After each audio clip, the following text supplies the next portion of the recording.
Today is our work session, Tuesday, May 20th, 2014, Board of County Commissioners, Pickens County, Colorado. We are going to go into a special meeting to do some abatement hearings. We've got 8 items on our agenda. I will, just to make sure we're official here, take a motion to go into a special meeting for the purpose of abatement hearings. So moved. Second. We have a first and a second. Any discussion? Seeing none, all those in favor say aye. Aye. Aye. And Larry Flint is here to help us with the abatements. Yes. We've kind of got 2 groups. The first group are procedural abatements where the amount of the refund is greater than $10,000. And so statutorily, even though we have recommended approval for those abatements, they need to be brought before the board. And so I don't know the degree to which you want to discuss the individual abatements or consider them as a group, or how you guys would like to proceed with those. I mean, I'm happy to give a brief. Yeah. Well, let's tackle them one by one. And basically, we did get a packet with information on why the decision was made between the applicant and in your office. So if there's no questions on item number 1, which is the Thunderball development, I will accept the motion on that. I would make a motion to uphold the assessor's recommendation for approval. Second. We have a first and a second. Is there any discussion? Seeing none, all those in favor say aye. Aye. The next is the Windstar 5 Valley Farm. Again, the same situation. It was a abatement that came into an agreement between the applicants and our staff. It's over $10,000, so it has to be approved by the Board of County Commissioners. If there are any questions, I'll take questions. If not, I will take a motion. Steve? Larry, in this one, it talks about the owner seeking an exemption. Is that an agricultural exemption that they're seeking, or what? No, prior to the purchase of this property, the entire property had been classified as tax exempt because it was operated as a nonprofit. At the point that the current owner purchased the property, I can't. They bought it on April 29, 2013.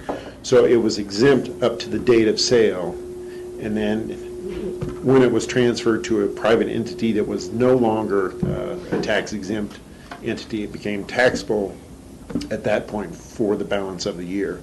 So when we assigned a value to the property, it was prorated so that it was exempt up to the point of sale and then taxable for the balance of the year.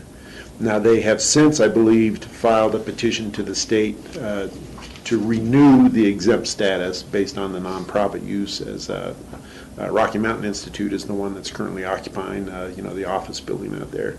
But we have not heard back from the state, so that exempt application is pending. But we don't have a response yet from the state. So for this abatement, it was a question of how the value should be allocated between the taxable portion and the exempt portion, based on the point of sale for that particular year. And then what happened is they protested during the normal appeal process, but because when a value is prorated, it's kind of an override function. So one override function overrid the other override function, and so when we transferred the protest values, it did not override the previous override. So then at this point, when they got their tax bill, it's like, well, wait. So then we had to come back in and manually change the values to what was agreed upon, during the protest period, in 2013. So it's basically a technical issue as far as, how the value did not transfer when it should have transferred. I don't have any problem with what this abatement is asking for. My problem is with them asking for an exempt status. If they're only asking for it on the 30 acres or on the building that is being used by RMI, that would be one matter. They're asking for the whole property, most of which is privately used for agriculture now. Correct, and I think that's how we ended up, is that the balance of the land was classified as agricultural, and then the 30-acre parcel at the bottom, where Rocky Mountain Institute and the building currently is, I think that's the portion that they're requesting the exempt status for. Okay. Further questions? I'll entertain a motion. I'd move to approve the petition for the abatement So I'll uphold the assessors. for the Windstar Valley Ranch. Thank you. Second? First and second, any discussion? Seeing none, all those in favor say aye. Aye. Next is the Maroon Creek Lot 13.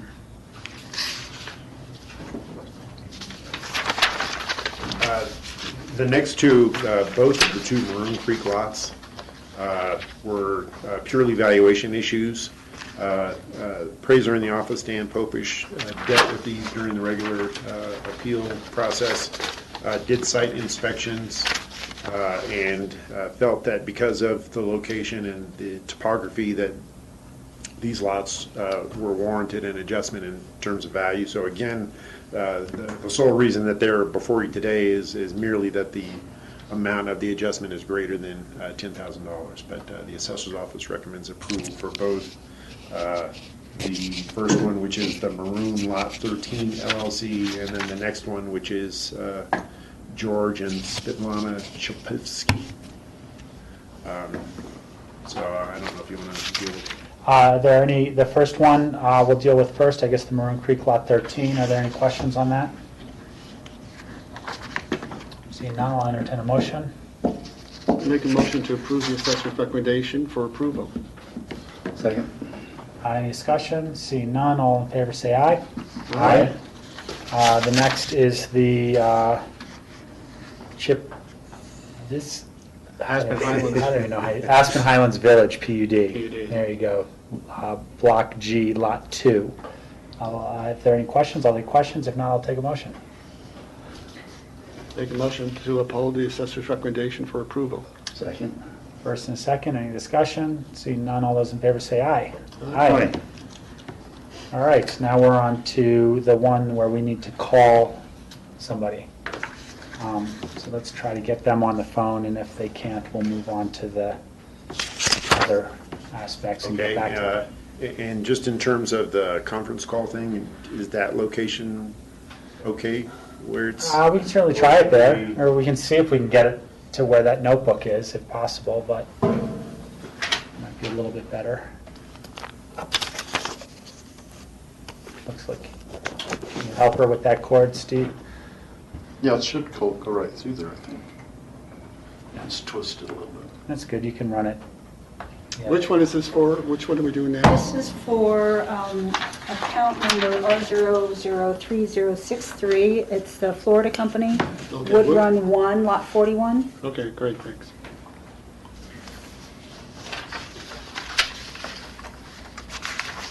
So if it's okay with you guys, we can just dial him. Yeah, and yeah. Okay, it's just do 9 for the outside, yeah.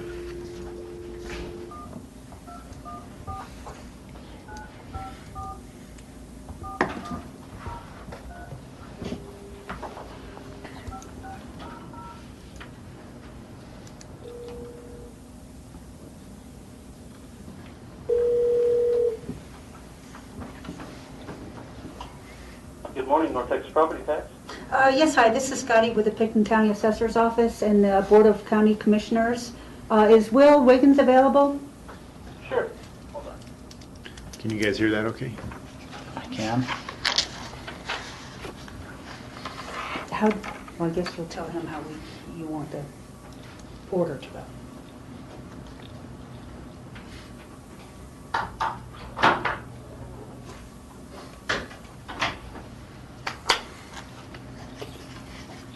Is it Will Wiggins? Wiggins, Wiggins. Wiggins.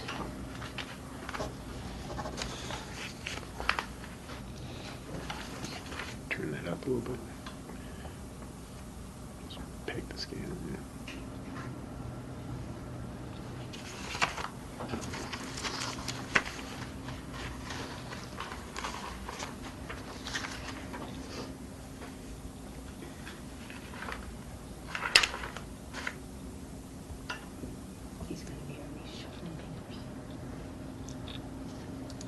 Larry, is it fight or?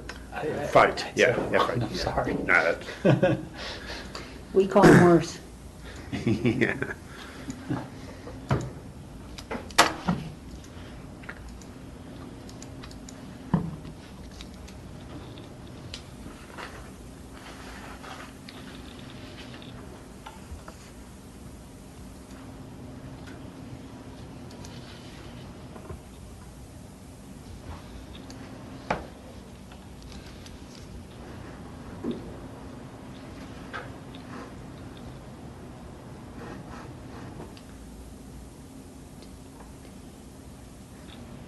We didn't get disconnected there. No, it's still there. I told him I didn't think it was going to be until closer to 11, so. Well, if he's not available, we can move to Snowmass Club and the Mother Lode. Our representative's going to be joining us for those, or No. not for the Mother Lode? That one actually was withdrawn because Oh. you saw in the newspaper that it recently sold. Yeah. And so the seller was the one who had filed the abatement. So evidently, once they cashed out, that it ceased to be an issue. So they withdrew the abatement petition, at that point. But on the sale of the property, don't they have to pay past due taxes? Well, yeah, and the other thing that I don't know that they were aware when they originally filed. That was somebody's computer. When they filed the petition for an abatement, is they were looking at the value of the condominium that was created from the fathering parcel. Yeah. But the year in question that they had filed the abatement for, as of January 1 of 2012, the Mother Lode still existed as just a multi-use building. It hadn't been condominiumized yet. Yeah. And so Well, when that the was kind of the confusion of Yeah, when that yeah. was condominiumized. Yeah, and when so the square footage attributed to the basement when it was a standalone building was much bigger because it included all the storage areas and et cetera, whereas when it was condominiumized, the square footage of the basement dropped by about a third, and so they were thinking that the value should be attributed to the smaller space, when in fact it was prorated from the entire basement prior to the condominium being platted. And so it was kind of apples and oranges as far as what they were looking at. And then, as I say, once the sale came through, they felt like it. Hello, this is Will. Hey, Will. Will, Mr. Wiggins, this is Rob Ittner, the chairman of the Board of County Commissioners. We're going through the abatement hearings, and we've come to your agenda item. I hope this is a good time to take a little time from you. Yes, I'm sorry for the delay there. As I said, I'm the chairman of the meeting. The way that the hearing will be run is we'll have a presentation from our staff. We'll have questions from the Board of County Commissioners. Joining us is Commissioner Steve Child, Commissioner Michael Osley, and Commissioner George Newman, and myself, Rob Ittner. And then we'll have a presentation from you if you want to add to the hearing, and questions for you, and then we'll bring it back to the Board of County Commissioners for further discussion, questions, and a determination. Okay, is there a chance to rebuttal after the district's testimony, or after the assessor's testimony? Yeah, the treasurer's testimony goes first, so your presentation is after the treasurer's testimony. Yeah. Assessors. Assessor's testimony, sorry. So Larry, are you taking this, or? No, Actually, these I'm are going both to. for Scott again. So the first one is R003063. It's at 69 Forest Lane. It's a house up in the Snowmass, in the Wood Run area, that's got 4,690 square feet. It was built in 1969, and there was a complete demolition and remodel done in the year 2000. It's a very good quality construction, and It's got a garage, and it does not have access to the ski area, but it's in a location that makes it easily accessible. I have put together 4 comparables that are up in the Wood Run area. The first one is at 39 Stanton Lane. This house is a little bit smaller at 4,570 square feet. I've made an adjustment there for a positive adjustment to bring it up to the subject property. It does not have a finished basement area, so I've made an adjustment there, a positive adjustment of $195,000. I'm just going to kind of round out these numbers here just for speed in the process. And it is an excellent quality, which is better than the subject home, so an adjustment, a negative adjustment was made for that. The garage is larger, and it's got a $50,000 adjustment there. So with the adjustments, the property was sold in September of 2011 for a sale price of $3,740,000. The time adjusted price was $3,447,000. With my adjustments, it brings it down to $3,367,500. The second comparable is at 41 Hidden Lane. That is basically two roads down, closer to the village, and also right on the ski run. It was sold in September of 2011 for a $4,725,000. Time adjusted to $4,355,000. I've made adjustments for land. It is a better lot because of its location right on the ski run. And I have made adjustment for the age of 1985, the effective age. I've made also adjustments for the living area. It's slightly bigger, so it's going to have a negative adjustment. And it does not have the finished basement, so I'm giving it a positive adjustment to bring it up to the subject. And a slight adjustment for the garage. So with those adjustments off the sale price, the value is $3,990,000. Sale number 3 at 835 Wood Road, sold October of 2011 for $4,880,000. Time adjusted to $4,539,000. No land adjustment because it's considered comparable. A slight adjustment on the size of the property, of the living area of $58,000. I did not make an adjustment in the effective age because it's 2003 versus 2000. So to me, my opinion is that 3-year difference is not going to make that much difference in the value. It is at excellent quality, and the adjustment for the garage is $50,000. So that comes out to a value of $4,626,000. The fourth property is at 166 Edgewood Lane. That was sold in June of 2011 for $2,500,000. Time adjusted to $2,243,000. I have a land adjustment of $400,000 because it would be considered superior. It is right off of Edgewood Road. You walk right across the road to Adams Avenue, so it's got really close ski access with Adams Avenue being right there. It's considerably smaller, so it has adjustment there. The age it's 1978 versus 2000, so I've got an adjustment there.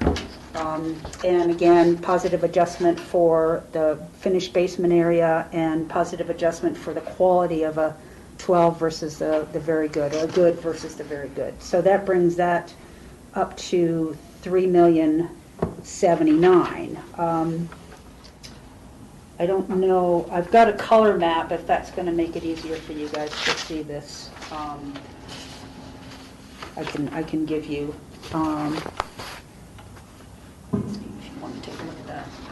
Just gives you a little bit better location for the comparables versus the sale property. The sale property is that top one, R03063. It's at the top of the subdivision, and then the comparables are lower down in the subdivision, which brings them lower to the base village and more accessible to the ski areas. But I think that the adjustments that I've made for the locations and the site they're addressed in my comparable sales grid. The house is, it's quite a nice house. It's got walnut wood floors and cabinetry and stainless steel high-end appliances. It's got 3 fireplaces, a hot tub, a wine cabinet, jacuzzi tub, steam rooms, wet bar, caretaker unit. It's really quite a nice property, and I think that with its value being actually a little bit lower than the average or the median, that I think that the value that we have on it is well supported by its position in the range of values. Are there questions at this time? George? Thank you. I was a little confused on your summary. So, I'll just read this. The data provided with the abatement consists of an analysis of non-sale properties. That's not, is that from you or is that from the petitioner? I think that was from the petitioners. Okay. That was the information. That's petition, that was- okay. So, I mean, he sent both sale properties and non-sale properties. okay, so what you are using for the appraisal methodology is the sales or market approach. Yes. It seems like, and we'll hear from the petitioner, what he's looking at using as methodology is a cost approach. I can't answer. At least that's how I read this. Well, and I think Mr. Wiggins will give a more thorough explanation So- of how he's done what he's done. Okay, so, but do you ever use the cost approach? Let's say you didn't have comparable sales. Would you then use a cost approach for the methodology? The Colorado state statutes they decree that we use the sales approach. And if we have to go back an additional 6 months or an additional 6 months after that, we still use the sales comparison, the market approach. So there wouldn't be a situation with this when we would use a cost approach. So is that mandated by the state? Mr. Wiggins, my name is Larry Fight, and I am the chief appraiser for the assessor's office, so I'm just chiming in here. The question that George has asked is actually answered. It's part of the actual state constitution. There was an amendment that was passed in the early 90s that stipulates that for residential properties, the value shall be determined solely by the market approach, and so the cost approach or the income approach, while may be available, to a private appraiser, for loan purposes, we can only use the market approach, for property tax valuation purposes. So then, when I get my tax bill, I actually have it's separated out. I have a land value, and then I have a value on my structure. And that's how you're basing what my taxes are. So that would be a cost approach, wouldn't it? No, and again, statutorily, when you appeal your valuation, technically you can't appeal just the land or just the improvements. We do break the value out into land and improvements just because that's how our valuation process works. But as far as appeals are concerned, you can only appeal the total value of the property because you're not selling the building or the land independent of each other, and so you have to focus on the total value of the property. But Sorry, go ahead. I was just going to say, from just how we establish the values, in a nutshell, the first thing that we do is go throughout the county and establish land value for all of the underlying land, and then we go back on a neighborhood by neighborhood basis and add value to the improvements based on the improved sales, such that land plus improvements equals the value that properties we're selling for. And once we've got the model calibrated so that we're matching the sale properties in a given neighborhood, then that same model then is applied to all of the non-sale properties in the same neighborhood. When it comes to an appeal, we do more of a traditional comparable sales approach, the way exactly what Scotty has done, whereby we take actual improved sales and then make adjustments to account for the differences between the site and the location, the size and the quality of the homes and make specific adjustments to the specific comps. But the original value was established via a mass appraisal model, which doesn't go into that level of detail. And I do have the Colorado state statute that requires all county assessors to value residential real property solely by the market approach, and that statute is 39-1-1035A 8A. So that's how we are required by the state. Okay, thank you. Further questions of staff? Seeing none, I will go to Mr. Wiggins, if you'd like to make a presentation at this time. Thank you. And thank you for your explanation. Panel members or board members, just for your information, I am certainly familiar with the Assessor's Reference Library in Colorado and the statutes that are applied, as I've had a number of years of experience working in Route County as an appraiser too for Route County assessors. So I'm certainly familiar with the laws. I'm also familiar kind of with the differences of the way that Texas runs things. And we're not going to write any laws here today, but they are, as you guys all probably know, they are different states, no doubt. But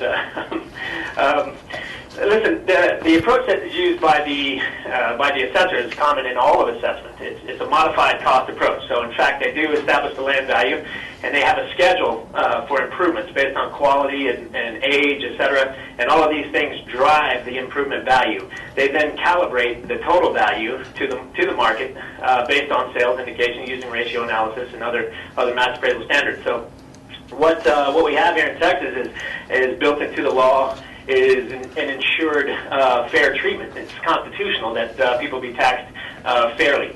And I'm not suggesting any longer, although I used to, that Colorado uses the scapegoat as the market value. But I still think that we all agree that taxation should be fair. So no doubt on the market value that's how it should be approached. What I'm suggesting with this other grid is not so often you see in fee appraisals where sales are limited that we can use an indication of value from another appraisal. And so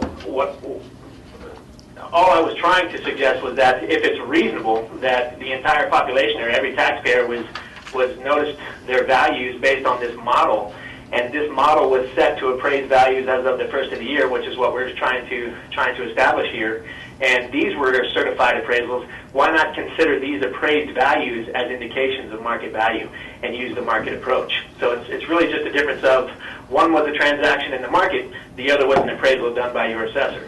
It's the same market approach to appraisal, however, and that is the concept. So that's what I wanted. The biggest concern here is that, the reason that my clients had contacted us is that, let's be honest, we all walk around our neighborhoods and we know our neighbors and we know what we're all getting taxed at.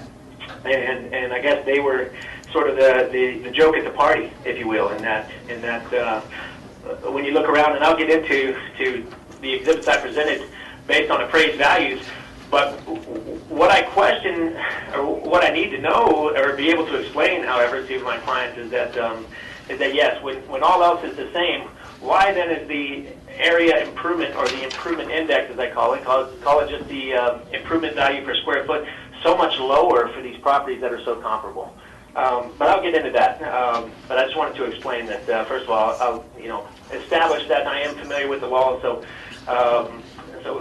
I don't know that we need to revisit that, but I would constitute that when I present this evidence on the other appraised values, that I'll be asking direct questions about this approach that they use to notice and how these schedules could be so vastly different. So, in the meantime, we agreed on two comps on this grid with Wood and Stanton. I believe that those are comparable sales. I have a question real quickly for the assessor. I don't understand, in comp number 4, for instance, on the effective year built, you can see this is, let's call it a depreciation adjustment of $260,300 for comp 4. Okay, that's an adjustment up. And then on comp 2, it's a $461,700. And am I right to assume that you can see that there's a 7-year difference. So if all else was the same, the 1978 should be adjusted higher. But I presume that the answer is because it's of an inferior quality as opposed to comp number 2, which was Excel. Is that an excellent? Is that right? When When we do the adjustment for the age, basically what we're doing is taking the age of the subject and plugging it into the comparable to see what it would be if it were that age. Now, it also, the model has to take into consideration, the square footage, the quality, several different factors that will come into play when the model calculates the difference and gives us the number of what it would be. Okay. And that's what I thought was going on, and I just need to confirm that it sounds like, and again, I just want to confirm that effectively what you're doing is supplanting the age of the subject into the comp list, if you will, or the comps list of attributes, and seeing what the difference is in the total value in order to quantify that adjustment. Is that right? That's correct. Okay. Then board members and assessor, what I am going to struggle with for the rest of these proceedings will be, and what I want to remain, in spite of whatever the determination is today, is that I believe that we're doubling up on adjustments.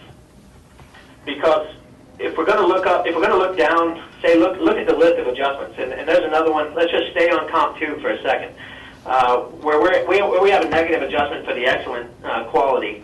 And then we've got a negative adjustment for the living area or size.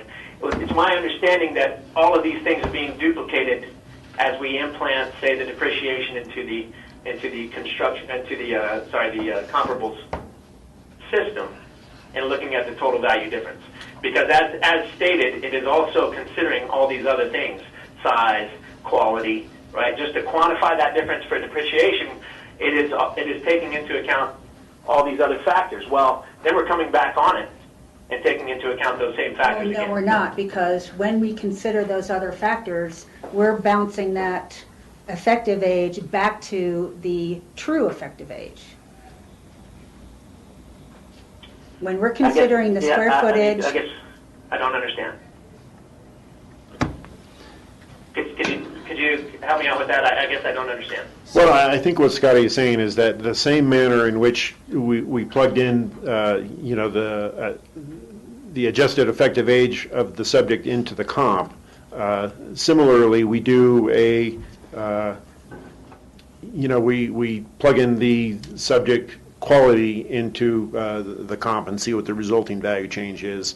But each is done as kind of a separate transaction, as it were, separate calculation, as opposed to just having all of the adjustments be additive, one on top of the other.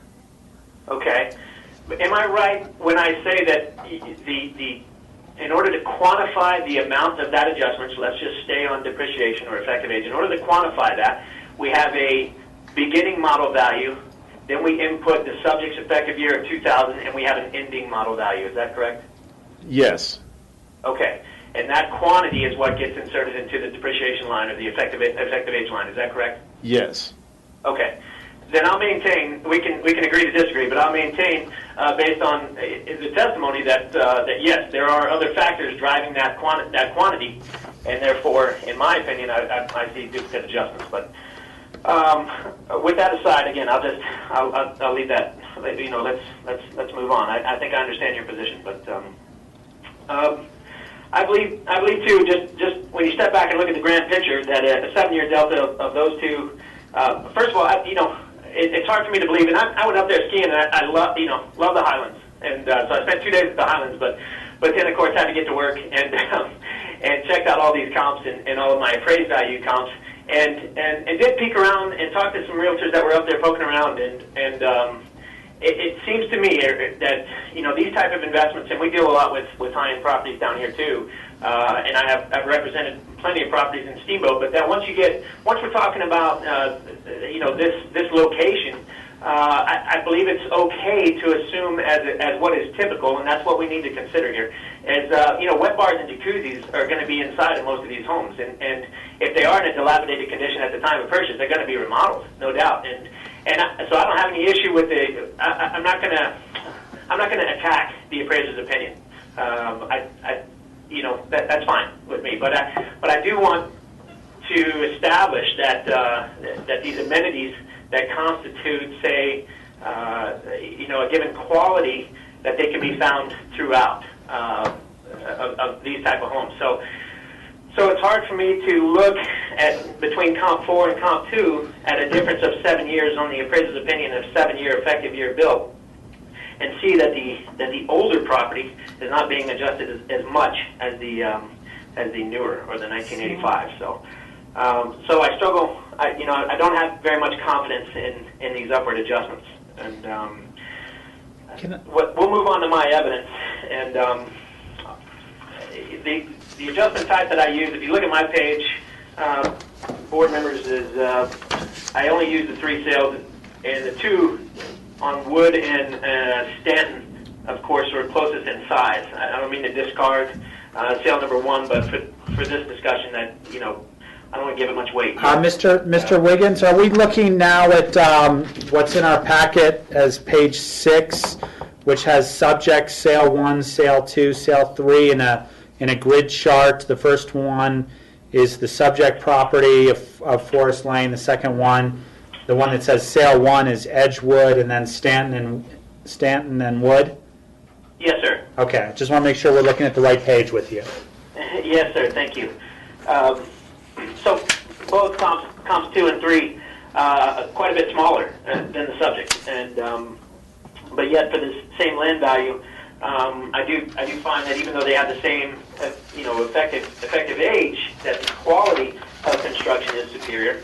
I asked early on, while looking into these properties, what the difference was, or what the schedule difference was between these excellents, these T13s, excellents, and the very goods. And that is what I used. I don't recall what the specific percentage was or what was quoted to me, somewhere around 15-20%. And so I just did a download of all the data in Pitkin and found the median value per square foot for the improvements, and just applied at 20%. Now the assessor, he could probably quote you, and I don't know that it's totally important, but I mean, if we need to get into it, I can tell you the differences exactly of what these base schedules are on the value per square foot. But anyway, what they quoted me was what I used to quantify this class adjustment. So all I did was isolate the land value on a per square foot basis, and then back off for the difference in quality. There's not much of a difference in percent good, and that enabled me to basically have a new index per square foot for a very good, and I just reapplied it, and that's how I came up with these figures. So it's a very simplistic look at really just looking at all the improvements value on a per square foot of the main area as listed by the assessor. So what I'm offering is that when I look at this from the outside in, I don't know so much about these schedules, and I don't know that it's important or it needs to be offered, but using the data that I've given, this is about as simple of an approach that I could offer for indications of value. And that's a big spread between 3.3 and 4.2. But again, with the weight, as far as I'm concerned, on the Stanton sale, I just question the difference when you look at our net adjustments between Scotty's or the assessor's submission of these 2 sales, 39 Stanton and Wood. I believe they had a net adjustments on there that were vastly different than mine, and so it does make I do need to sort of investigate further, or call into question how we're quantifying these things, and I suspected that, like I say, that it may be doubling up, that if they give me once on depreciation because of a difference in quality, then they can't make an adjustment again on quality. And so that's what I'd offer is what I'm struggling with. Mr. Wiggins, let me ask you a question at this point, if that's okay. In your spreadsheet, you've got your interpretation of the comparable properties at 2.4 million, 3.3 million, and 4.2 4.2 million. Is that correct? Those are the numbers that are on the bottom of your spreadsheet? Yes, that's correct. And those are with your calculations, yet in your application, which would indicate that compared to your property, the subject property, that it would be somewhere within that range.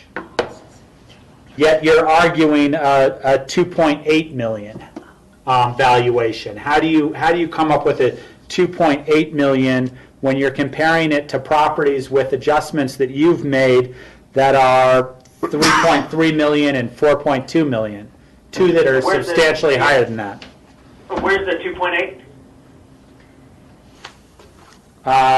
You referenced the 2.8. Well, it says in our summary, it says the owner's agent has requested a valuation of 2.8. It's on his letter as well. Well. That's the valuation that you're requesting. Right. So I'm asking how you justify a 2.8 valuation that you are recommending us to approve when you are comparing your property in your calculations to be compared to, with adjustments, other properties that range from 2.4. I get it that one's below, but there's a 3.3 and a 4.2 also compared to it. Yeah, I understand. Thank you for clarifying. First of all, I haven't engaged in any discussions yet about the comparable appraised values, and that is my primary concern. All I wanted to touch on first was the quantity of adjustments that the assessor is offering. I wanted to illuminate the board to the fact that I believe that the assessor is using double adjustments, right? And then number two is really look at the difference. So all I wanted to establish first of all is that the difference. Take 835 wood on my sale comp number 3. 835 wood sold at time adjusted at 4.5, and I've got it adjusted down to 4.2, approximately $300,000 difference. The assessor on 835 wood has time adjusted sale price of 4.5, but he's actually adjusting up. So the indicated value is 4.6. So that's a $400,000 delta where I'm going down and he's going up.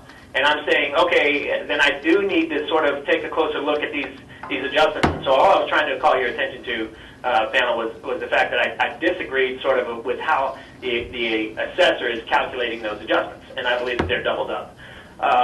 Listen, my 2.8 indication comes from looking at other appraised values, right? This is the analogy I gave you about the. Okay, so your 2.8 evaluation comes solely from non-sale properties, appraised values. Yeah, the indications of market value that I'm using for my 2.8 indication of value are coming from the assessor's appraised values. Which is your next Another indication spreadsheet. of market value. Now, definitively, as we know, as the assessor stated, Colorado law commands the market approach. I'm using the market approach. The difference here is that we have a limited availability of sales that have a variance of indicated value from 2.2 to 4.5. And when my client is the one calling me saying, I'm the one getting taken here, all my neighbors are valued lower, I say, well, those are market indications of value too. The approach to appraisal, there's 3 approaches, right? And cost, income, and market. The approach that I'm offering you here is a market approach. It's just that the indicated values that I'm basing these adjustments off of come from the appraised values of the assessor, which is an indication of market as required by law on the first of the year.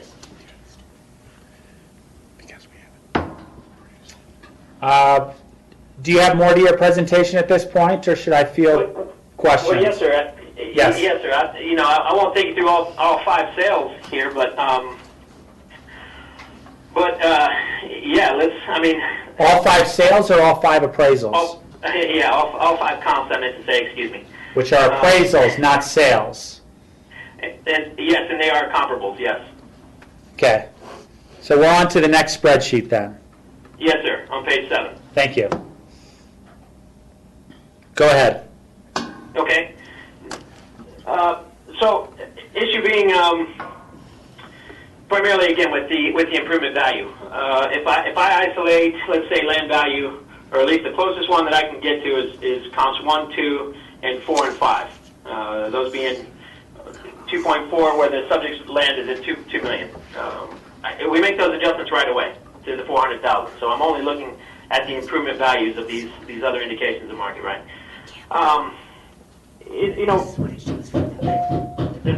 I guess, again, the most relevant here is the wood sale that is in excellent condition, and we're making, on the other page, the assessor's making substantial adjustments to the tune of over $1 million for the difference in quality when you add it up.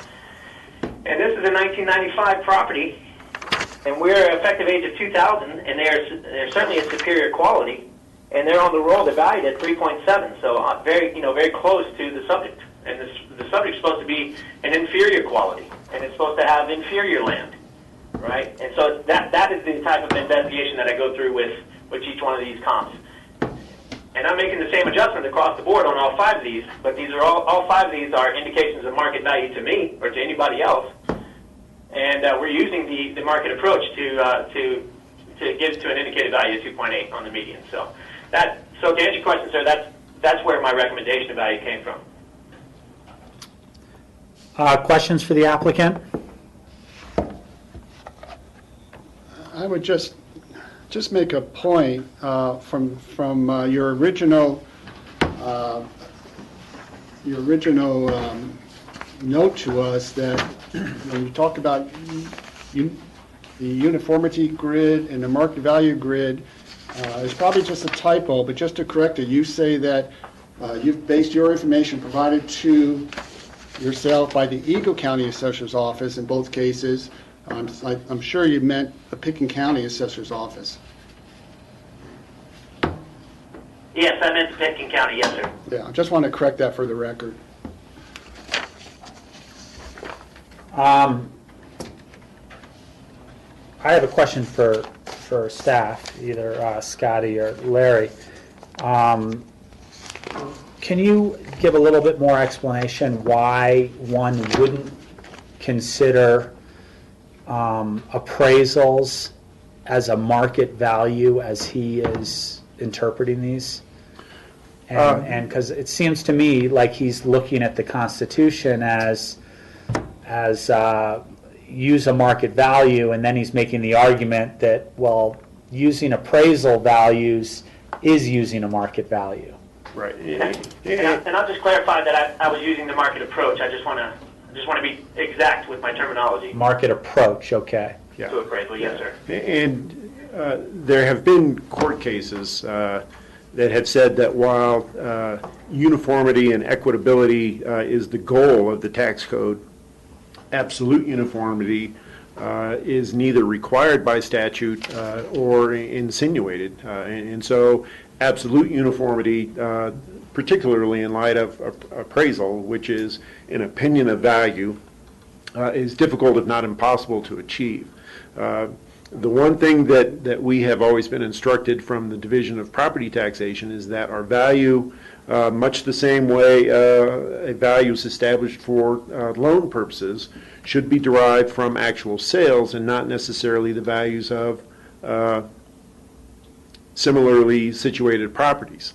One of the things that Scotty did when she reviewed this is she looked at all of the values of properties on Forest Lane, and those values range from a vacant land of $500,000. They range from 2.3 up to 4.3, with the majority of the values in that 3.3 to 3.5 range. And these are properties specifically on Forest Lane. The value of the subject property is established at 3.5.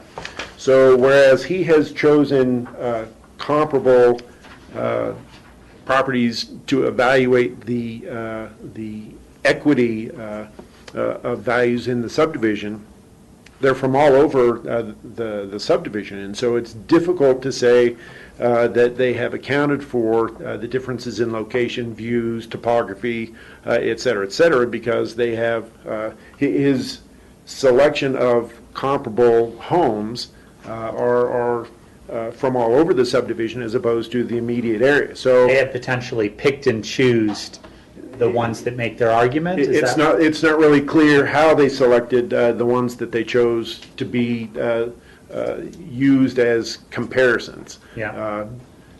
That being said, we feel that the soundest estimate of value is derived from actual sales because that's money that's changing hands.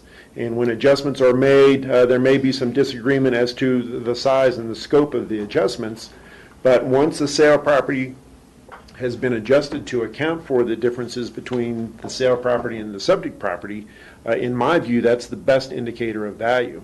If you look at those three sales, the last two of which he highlighted, he came up with his own data of a range of value of 3.3 to 4.2.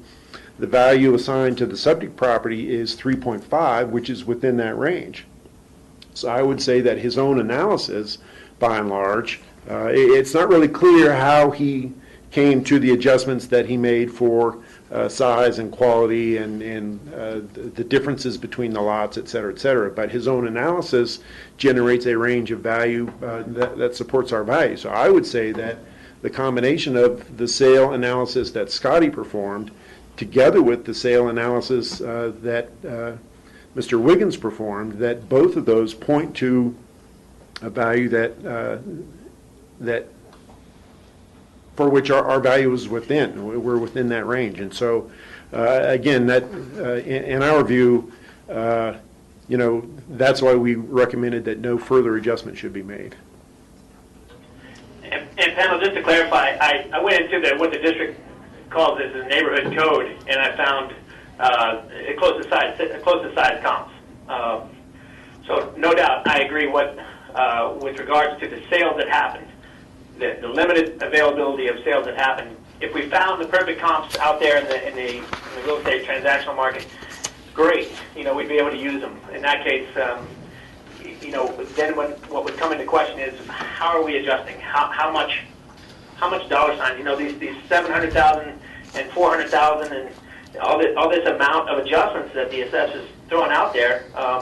I just need to know. I mean, these are $500,000 deltas, and so when I look into it, and I can't figure out a way that this depreciation or quality is being adjusted so much, again, and then confirm that, yes, that what we're looking at is a total value difference that constitutes all of these other factors that we're then adjusting for again, right? Then I question the integrity of the adjustments, the quantity of those adjustments. But listen, that aside, I mean, I'll leave that for the board, respectfully. But that's just how that's just my opinion. My problem is that when I go out to find, so the sales are limited. They're not available. But I'm certain that the Constitution supports fair taxation, and I know I'm also certain that the IAAO standards command consistent capture. That your data specification and that the collection of your data inside your model has to be a consistent method. And so I'm allowed to consider then, are we on the same schedules as everybody else? Are we getting treated the same? And so the only way I can know that is to look at these other indications of value. But I am using the constitutionally supported approach to residential valuation by the ARL, by the Colorado law, Colorado statutes. It's just my indications of market value are coming from the roll. And I was just saying in closing that, again, when you look at Comp 2 and Comp 4 on my page 7, hold out everything else and just look at the improvement values. And there's and even Comp 3, for instance, the improvement value on a good property, is 200,000. They're giving them 200,000 on the value of a 5,600 size square foot home. And something even closer, comps 2 and 5 on page 7, the land value of these two comparables is 2.4 and the subject's $2 million. So that should be 400,000 right off the bat, off the top, adjustment, just in the land. And let's just say that the sides are the same. I mean, they're close, but just for these purposes, let's just say that they're the same. That means that really the indicated value, if you only made one adjustment to the land for comp 2, should be around 3.4, and comp 5 should be around 3.3. And so that alone, when I look at the improvement value depreciated line, I'm seeing 1.4 and 1.3.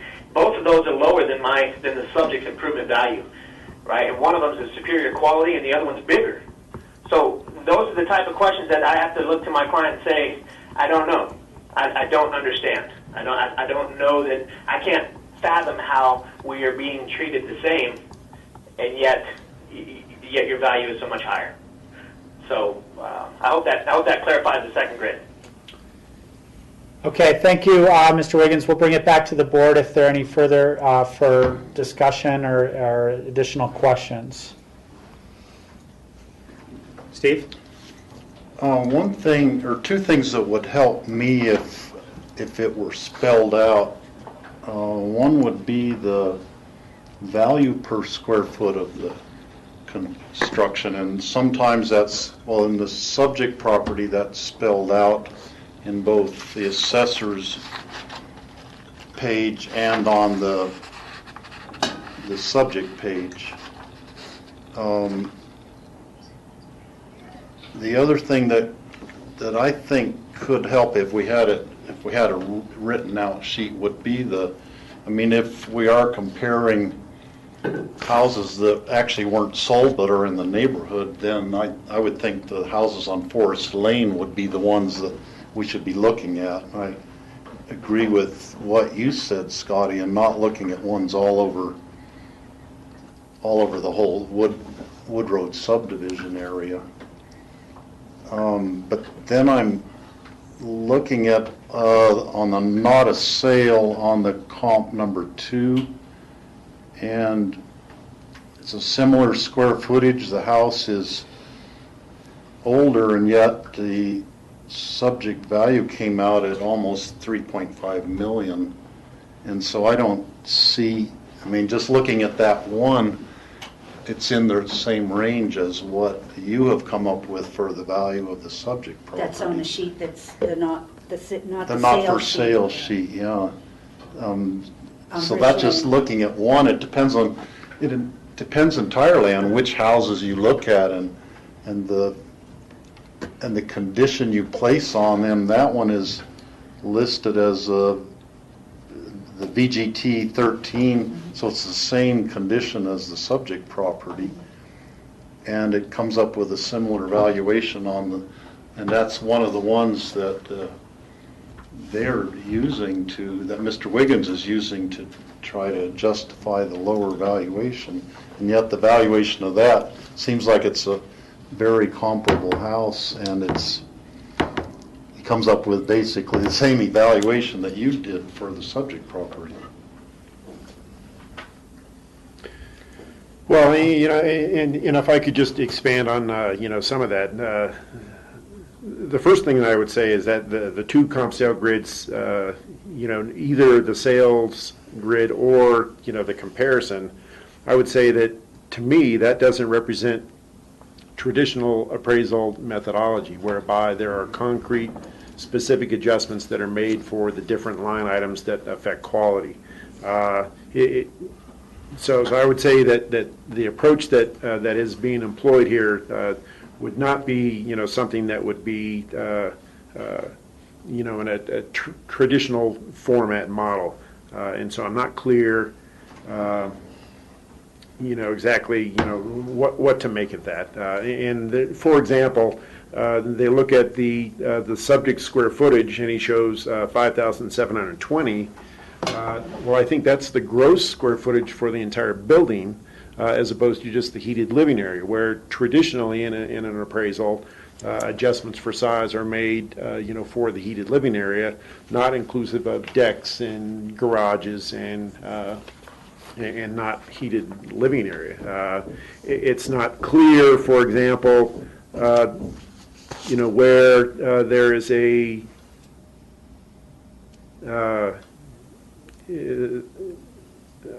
I just have never seen a methodology quite like this, so I'm not really sure how to critique it, just because it is not a standard appraisal format. And so I would say that again, relying on the adjusted sales grid that Scotty put together, which is done more in a USPAP format, as far as making specific adjustments for specific line items, that affect value, would be a better indicator of value, because I'm just really not sure, how the math, works on this, because, it's certainly not the way, one is taught when taking appraisal classes. Any other I think we're comments? questioning Let us just, we'll give you a chance if there's a specific question here, but let us finish our thought process here. Board comments? I mean, the comment that I have in regard to what Larry just said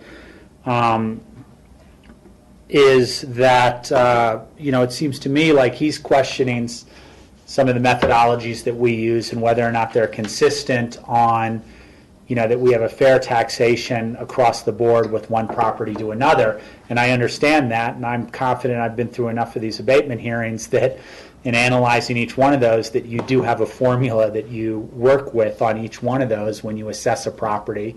Certainly there's some variance to it, and certainly we've made some adjustments to these in these abatement hearings because we felt, they could have looked at a property and said, well, this one's a little nicer than that, and there is a personal aspect to that. Yet at the same time, what Larry just said is the argument is being made with the numbers that were provided by the applicant.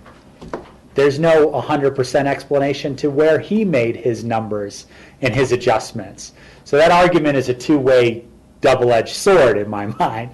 And because the applicant's making it to us, we could very easily go back and say, well, we don't understand where your numbers come from exactly, and did you do it fairly, and have you been assessing, hundreds or thousands of properties in Picken County over the last, umpteen years in uniformity and fair taxation, which I agree with and am sure is a part of our Constitution. I think that argument is well made by the applicant.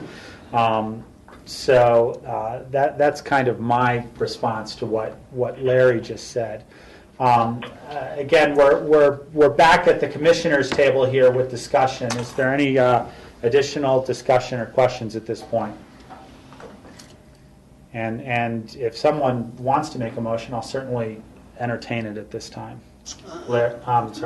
George. Yeah, I would make a motion to uphold the assessor's value. I think the argument that the petitioner is making in terms of using appraisal value versus sales value is not a compelling argument for me. I think when an appraiser does any work, at least in this county, whether it's for a bank, for a loan, for estate planning, for divorce work, for whatever reason, those appraisals are done based on a sales market approach and not looking at an appraisal approach. And I think that's been consistent with the methodology. So I don't see a compelling argument to lower this rate. And actually, as the petitioner stated, we actually have some very close numbers that both have agreed on. The Staten property is very close, and Wood Run is only off by about 10%, which is sort of a given sort of norm. So with that, I would uphold the assessor's value. Second.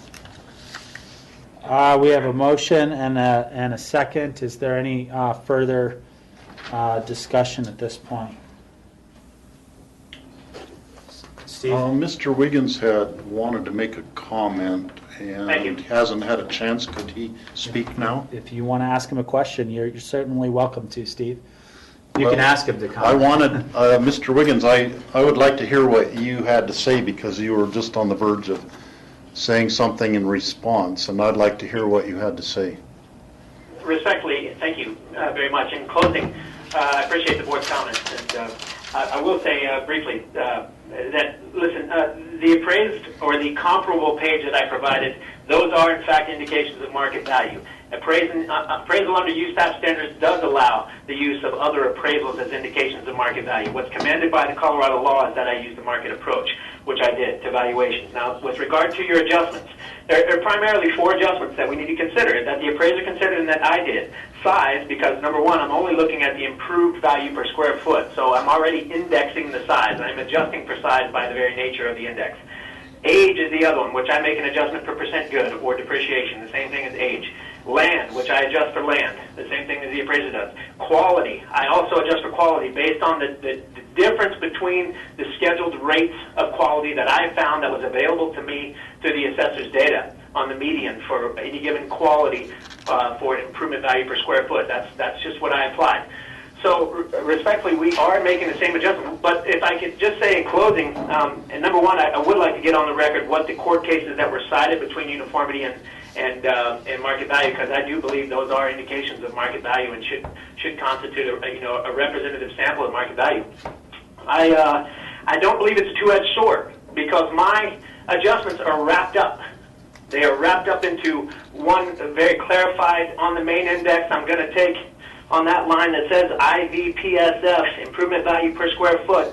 That's the starter, and you see that the subject is so much larger than the others. That's the starter. Then I make adjustments for age, and I make adjustments for percent good and for class, and the other two adjustments are taken care of. So all of mine are wrapped up. What I question is the duplicity, is the double adjustments, getting us twice for the same variable. Now, we all know that, yes, that there's an experience that goes along with the assessors, has been around a long time, but we also know that there are IAAO standards that command that we all be treated fairly, that we are on your schedules. I'm not here to argue whether or not they have an opinion that one is better than the other. What I need to know is that I'm being treated the same, and that's why those indications to me of these properties that were not selectively picked out. I went into the neighborhood of all what the assessor declares as competing properties, and I found the closest in size.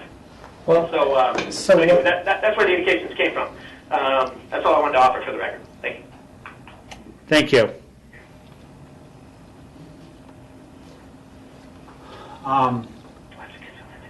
So we have a first and second. Is there any further discussion?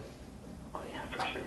Yeah. Seeing none, I will call the question. All those in favor of the motion on the table, which is to uphold the appraiser's decision. The assessors. The assessor's recommendation. I'll call the question. All those in favor say aye. Aye. And Mr. Wiggins, I understand you're representing this next one as well? Yes, sir. So again, we'll go through with staff presentation, questions and comments from the commissioners, your presentation, Mr. Wiggins, and then questions and comments for you, and then we'll bring it back to the board for discussion and determination. Okay. Scotty? Okay, this next property, also in Wood Run, is at 67 Village Run Circle.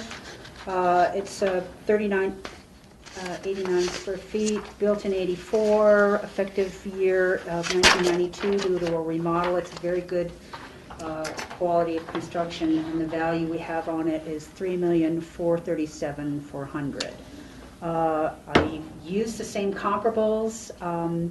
The thing about this property is that it is directly on the ski run that drops down by the Elk Camp gondola.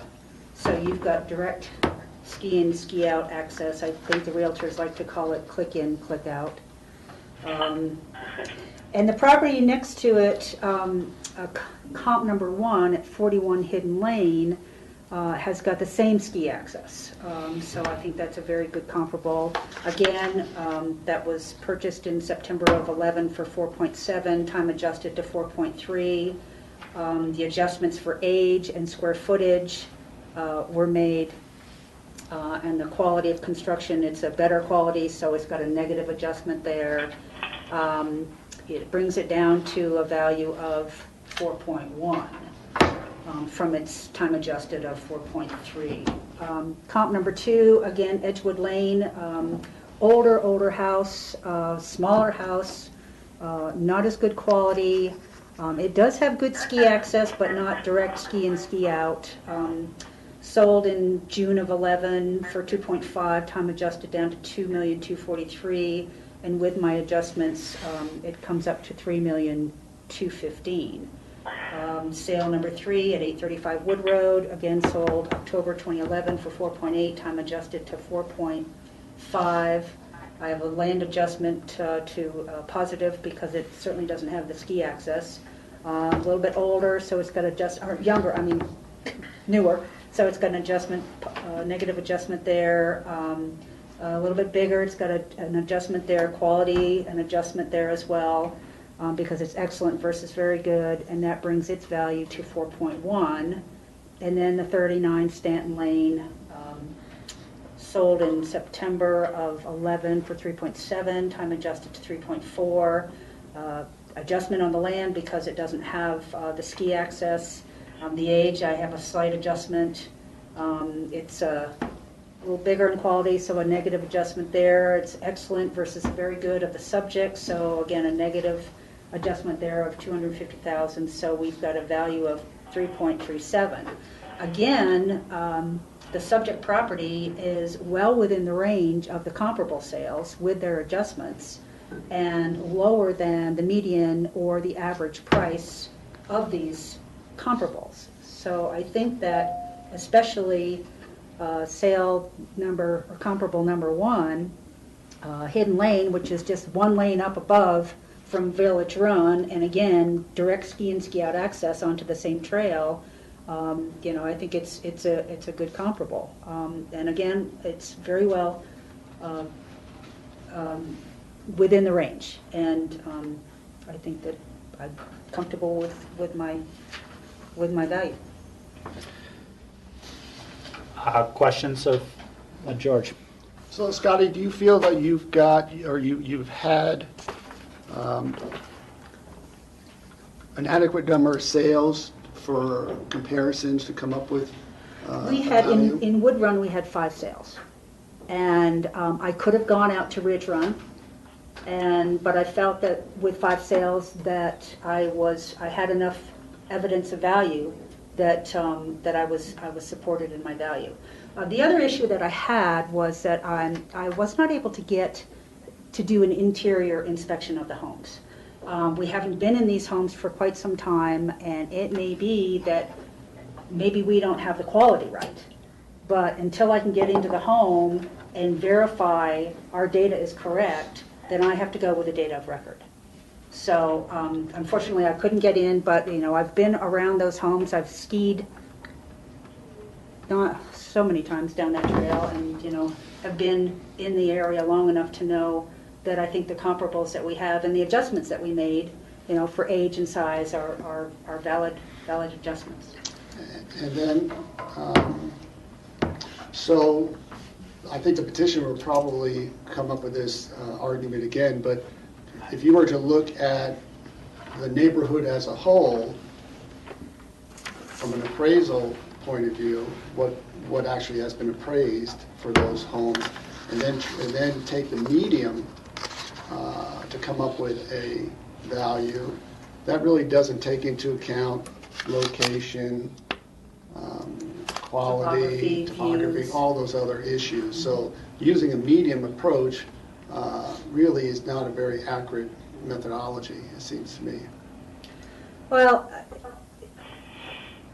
when we do the appraisal and use the sales ratio, we come up with a median value that's applied to the neighborhood. And then the homes, through the model and through the calculation, the algorithms, they are adjusted by the square footage and by the age and the quality and so on and so forth. So it brings into, I think my perspective would be, it brings into fact that the median is going to be, and you've got your plus or minus 5%, which the state allows us to go, above the median, below the median, that I think that's the fair way to value a neighborhood. Thank you. Let me just follow up on that question in terms of one of your responses. You said you have to use the data of record for the construction quality because you haven't been into some of these homes. Mm-hmm. That's the very good, excellent T13 plus, and those get that rating. How do they get their initial rating? At some point, somebody makes an assessment to that. And right. When a house is built or remodeled, we have a sheet that we use for consistency throughout where we rate the quality of all the homes. Yeah. And so each home is rated based on that same sheet. So there's not So there's a my matrix that's opinion used. versus Larry's opinion versus Dan's opinion. We all go by the same sheet, and it has. Do they have marble in the kitchen? Yes, is it that sort of thing? That's Is right. it- That's correct. Do they have, wool carpets versus synthetic carpets? Do they? Yes, yes. I mean, I'm the interior, curious as to the detail. kitchens, do they have, what kind of appliances do they have? All of the quality of construction is considered in that quality rating worksheet that we use. And as a follow-up to that, looking at the subject matrix that you have here and the first comparable of 41 Hidden Lane, you've got a very good being adjusted to an excellent T13 plus, and as we just described, those have been indicated through a matrix from when the properties were looked at. So they're the data on record, which is what we have to go with. But my question is, you've got what I would say a fairly specific number, 243,500 as an adjustment, 243,500 adjustment down to go from excellent T13 plus to very good. Mm-hmm. How is that number derived? What's That the is- formula that's used to get from A to B on that? Again, we go into the model of the residential feature on the homes, and we plug in. So, for example, 41 is a 13 plus. 41 Hidden Lane is a 13 plus. I would go in and actually plug in a very good or a 13 and see what the difference is between how the model calculates that difference between it being a 13 plus and a 13. And I just make the addition or subtraction.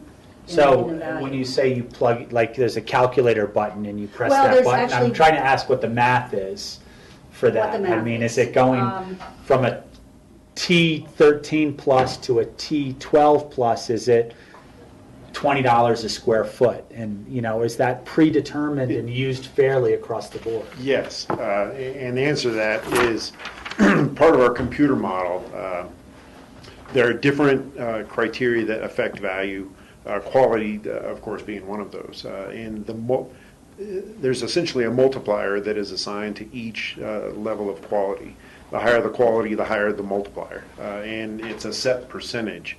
I'd have to go to the table and look up to see what that percentage is, but anytime you go from, and let me back up a step, the quality rating, even though it says 12, 12 plus 13, essentially it's a scale of 1 to 7. So very good would be 6 on the scale of 1 to 7. 5 on the scale of 1 to 7. Excellent would be 6 on the scale of 1 to 7. So the difference between a 5 and a 6 is X percent. Okay. And so simply when you plug, change the code from a 5 to a 6, it applies that different percentage multiplier. It comes and up it's- with that 240. Correct, and that multiplier is applied to the size and age and all the other aspects of the model. So times X percent generates, in this case, a difference of 243,000. But that's specific to that house based on the size and the age of that particular house. And who historically has generated the multiplier? We do that. Besides We that. do that in-house in the assessor's office. Okay, so every year you reassess what those multipliers are? and Well, say, that's to go from a 5 to a 6, it's 0.2, and now we think that from a 5 to a 6 should be 0.18. no. The difference that is applied. That's more of a set adjustment. Okay. And so the adjustment, the difference that is made is on a neighborhood by neighborhood basis. The base price per square foot is determined on a neighborhood by neighborhood basis. Okay, so one neighborhood may be, $500 a square foot. Another neighborhood may be, Red Mountain might be, $700 a square foot. that base price per square foot then is adjusted up or down based on the criteria of the house. So going back to your early, and this gets into the minutia of mass appraisal, but since you asked, Yeah. here we go. So for example, a wood floor has a different level of value than carpet. Flagstone floors has a different level of value than wood floors. All of those different criteria, we have attributes for the types of floors, the types of walls, the types of heat, et cetera, et cetera. And all of those things affect, the multiplied, the end value of the house. When you change the quality rating from a 5 to a 6, that higher percentage then is applied to the cumulative multiplier of all of those different attributes. And so when you change one house from a 5 to a 6, it's going to generate a different size of adjustment based on the size, quality, attributes of that house than it will for another house which has a different collection of attributes associated with that house. And those formulas are used across the board uniformly with all cases? That's correct. As I said, each neighborhood is determined kind of neighborhood by neighborhood. And as a follow-up to that, every revaluation cycle, the assessor's values are audited to make sure that the non-sale properties are behaving similarly to the sale properties. In other words, we're not just adjusting the sales exclusive of all other properties in whatever neighborhood it happens to be. And that is one of the tests, is to make sure that there is uniform application of those tables for all properties in a given neighborhood. And one neighborhood isn't, the non-sale properties are not being treated differently than the sale properties. I think they've had problems in the past where counties may have made adjustments and dialed in the values to the sale properties and just didn't change anybody else. And so it created a disparity between the level of value for the sale properties and the non-sale properties. And now they test for that. And so we have been audited for every 2-year cycle. And since I've been here starting in 1991, and we have successfully passed that audit. So a lot of the concerns, I think, that are being voiced as far as whether whether properties in a given neighborhood are being treated equitably to a large degree, I feel like that has been answered by virtue of the fact that we have been audited and have successfully passed that audit. Okay. Steve?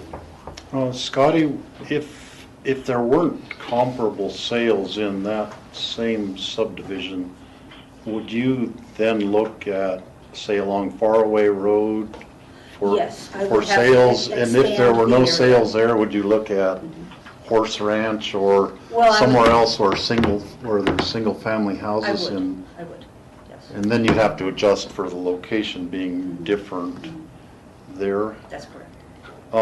And when you do the quality of the construction on this subject property is very good. Was that determined when the remodel took place in 2000? That was determined when the last appraiser who was inside the house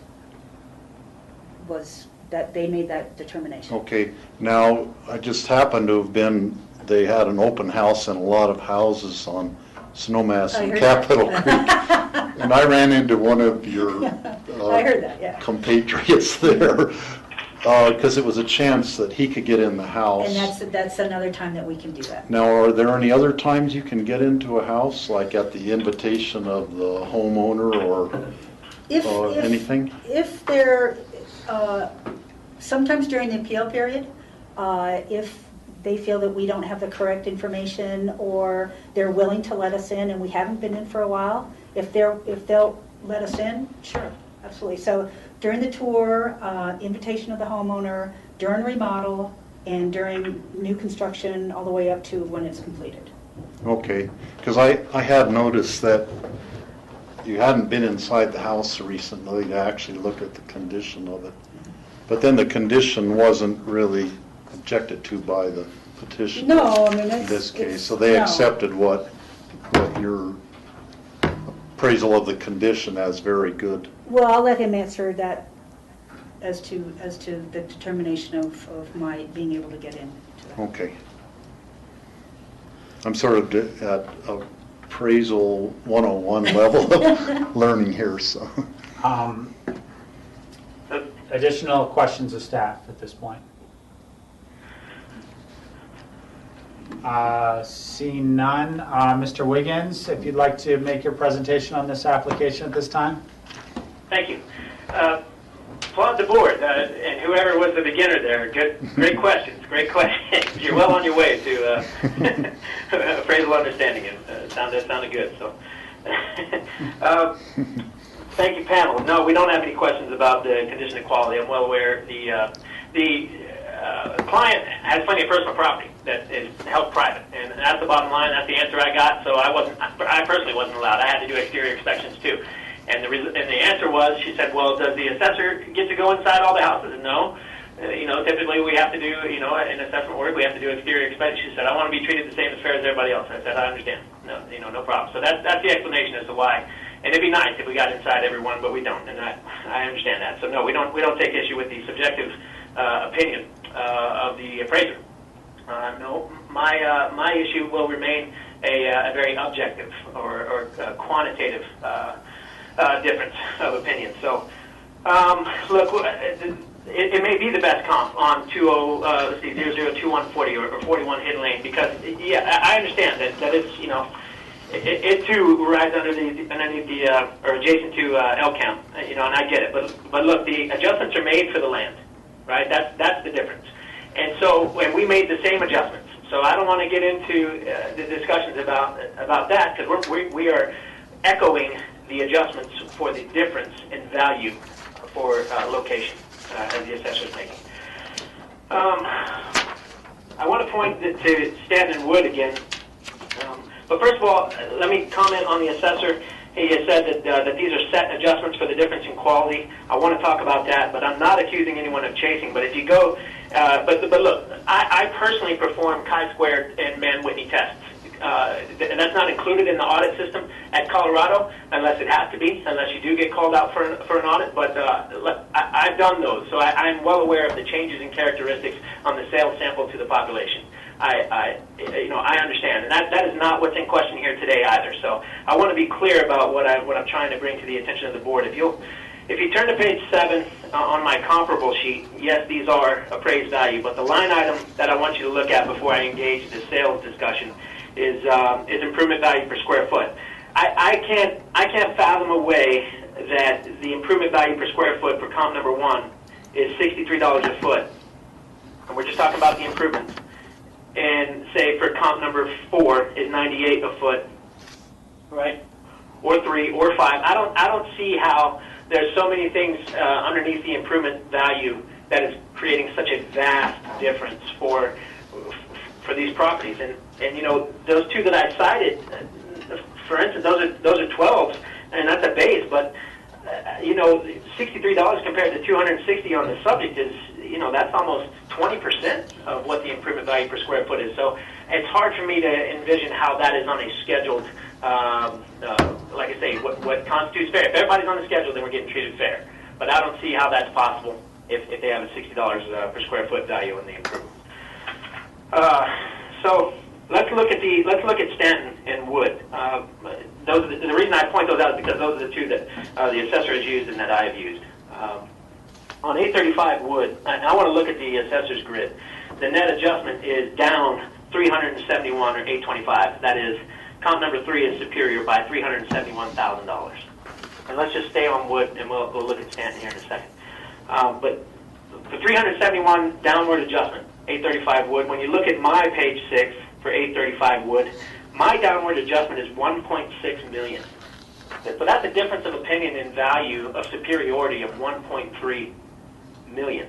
Okay, and now I want to take you through these adjustments because I went ahead and calculated them this time for this hearing. And let's just start with the living area. And again, I'm only going to talk about Wood, so I'll be brief. But the difference of 3,989 square foot on the subject and 4,904 square foot on comp number 3, that difference is 915 square foot. Okay, and divided into 251,625 gives you an index of $275. I'll go ahead and tell you that that's the same index that's used on the size adjustment for comp 4 on Stanton. $275 a foot, and that is for size. All right.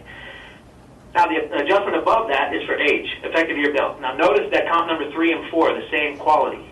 They are excellent, right? So the delta, when we put it in the system, and I want to talk to you about that linear equation, but when we put it in the system as a very good or as a subject, right, then the differences in years should be at the same rate too, at the same scheduled rate as well.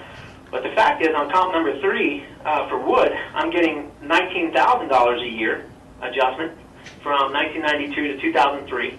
Okay, that's a 9-year difference into the 178,400 square foot. And I just want to double check my math, make sure I'm not off here, but 178,400 divided by 9 years. It's an 11 year, isn't it? 92 to 2003? Okay, thank you. Yep, thank you. 1992 minus 2003. Yes, 11, excuse me, thank you, divided by 178,400.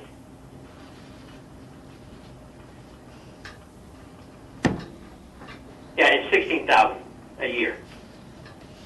And for the other, I guess, is 1992 to 1998. Is 6 years divided by 91.4. Is about 15,000 too. So 16. Again, so those aren't set. Those aren't the same. But that was just after I found this big difference, and I appreciate that the size is the same. I believe that now. So now we've said, okay, the land is dollar for dollar. We're making the same adjustments, and it's a set adjustment for the size, no doubt.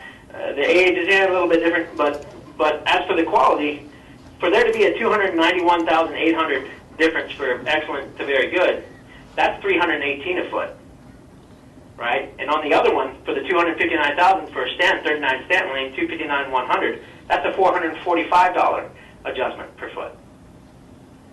So yeah, as I try to make the assessor's adjustments, at least get on the same field, same playing field, so I can look at the adjustments that I made for these differences. Yeah, they're very different, and that's a concern. And again, I'm only talking about the sales and how to adjust these sales. So yes, this does boil down the market approach always boils down to two things: your selection of comps, where they're available, and the quantity of your adjustments. And so where I find fault is that how can I adjust 39 Stanton down 1.1 million when they're adjusting it down 100,000? So my big differences are just that. I am only using one figure, for each of these. It's a difference based on what I found for the difference on their schedules, or what is most common for these quality of constructions. What is the median value per square foot, improved value per square foot, and that's what I applied. But it's consistent. For me, it's the same in these grids, but it's not. I don't see it as the same on the assessor's grid. So. And I appreciate that it may not look like the assessors with the pictures and everything, but with regard to use path and what are considered appropriate adjustments, I am adjusting the big four, right? Location, age, quality, and size. I am accounting for all that. So again, comp number 1 that I used on the Village Run Circle, that's not the best comp. I used what was available to me when I did my search for sales. Comps 2 and 3, though, number 2 in particular is a similar size. It has a similar land. It's newer and it's a better class, and it's selling for 3.4. So it's clearly superior, selling at 3.4. Now number 3 is very big, but there is a similar land, and it's also newer, and it's also a superior class at the 4.5 range. But again, for me to make those consistent adjustments, it's hard for me to get off of what is that median indicated. I'll toss out comp number 1, and I'm still somewhere between 2.3 and 2.9 on comps 2 and 3, the ones that the assessor agreed with. So you say, okay, well, let's just look at those two, and why are they so different? And it is the quantity of adjustments. But as I do the math here, the big one being, what I feel again is duplicity. Because look, and this is the final thing I'll say, at least for this portion of the hearing. But it is complex, the math appraisal, but it is also just a linear equation. It is only ever the size of the variable, i.e. the size of the house, times the coefficient, which is whatever the rate or the scheduled rate is, $100 a foot, okay, plus V2, C2, whatever the size of the land is, plus the size of that, times the coefficient of the land value per square foot. Same deal, same for garages and all that. So you put all that in one big bracket, V1, C1, plus V2, C2, so on and so forth, and then you multiply it times a factor. Just by that nature of going in and inputting a new coefficient, right, yes, the factor is distributed. So the model, when it pumps out a new value, if you do that for the first time, and the second time, and the third time, you're now duplicating that quantity over and over again. I believe that the embedded nature of this, what is simply a linear equation, is the fact that they're using to say we're going to change one of these variables, and then we're going to use the total difference in value, and then we're going to plug that in. Then we're going to go back in and change this and use the total value difference, and we're going to plug that in. To me, that is what the error here is. Whereas I know for certain that I'm only doing this once. Okay, that's the best I can describe it. Questions for the applicant at this time? I have a question or kind of a comment, which is, obviously and again, this is Commissioner Ittner, obviously I'm kind of, every time I go through these, I learn a little bit more and I ask a little bit more questions, and honestly, I leave very confident with the system that we have, and I think one of the arguments that's been made by the applicant in the previous case and in this case is that taxation should be fair and even across the board. Yet at the same time, the applicant seems to be making an argument that historically we've used this calculation formula, not perfect, but gives you a range and gives an appeal process and all that for all these houses, and then he's using a completely different formula, or determination for his property that makes it lower. And we could use that formulation, but I think the argument that he's made is that we have to use that formulation for all the properties, which potentially would lower the assessed value of all the properties in the entire county across the board if we used his math for various things, which in essence would create a tax deficiency for the needs of operating the county, which in essence would make the Board of County Commissioners probably raise the tax percentage or mill levy for everybody, which in essence would get us back to where we are today, which is people paying the same taxes. So I understand the argument of, the fact that the math may not be perfect, but I do believe that the math is consistent and fair across all the properties that we assess, that the formulas that are used with our assessor's office are used uniformly across one property to another property, therefore creating a comparison between properties that, again, not perfect, but with some level of consistency, therefore allows us the ability to set a taxation level that meets the needs of public safety, roads, schools, and the other taxes that have been put in place in this county to provide for the quality of life that the policy setters, the Board of County Commissioners, have determined. So in essence, what I'm kind of saying is I understand the argument that's being made, but I'm not sure I necessarily agree with it. So I'm curious, and I'm going to give the opportunity for Mr. Wiggins to respond to that. Thank you, sir, for the opportunity.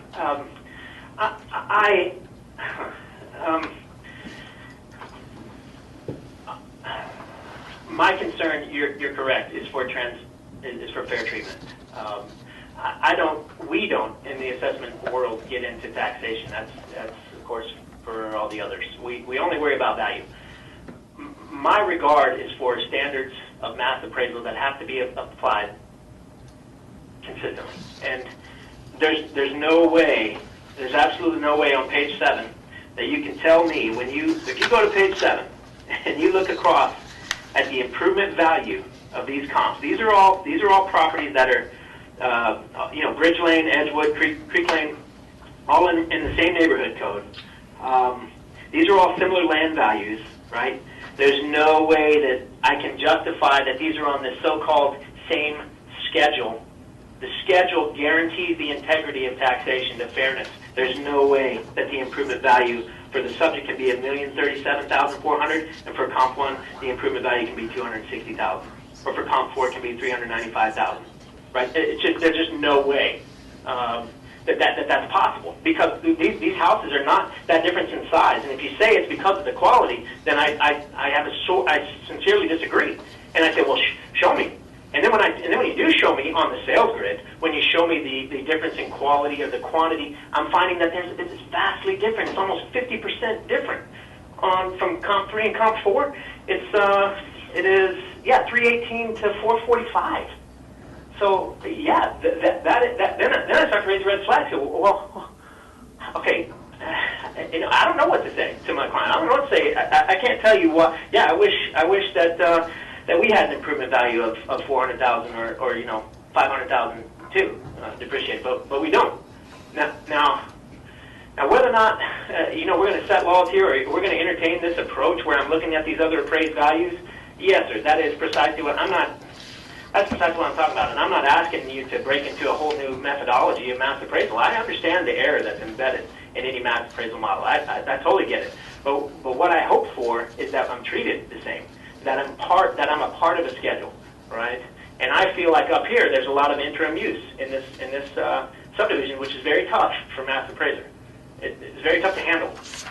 But hey, it can't be treated with some people get a low improvement value and then others are on the schedule. That just can't. That's not a solution.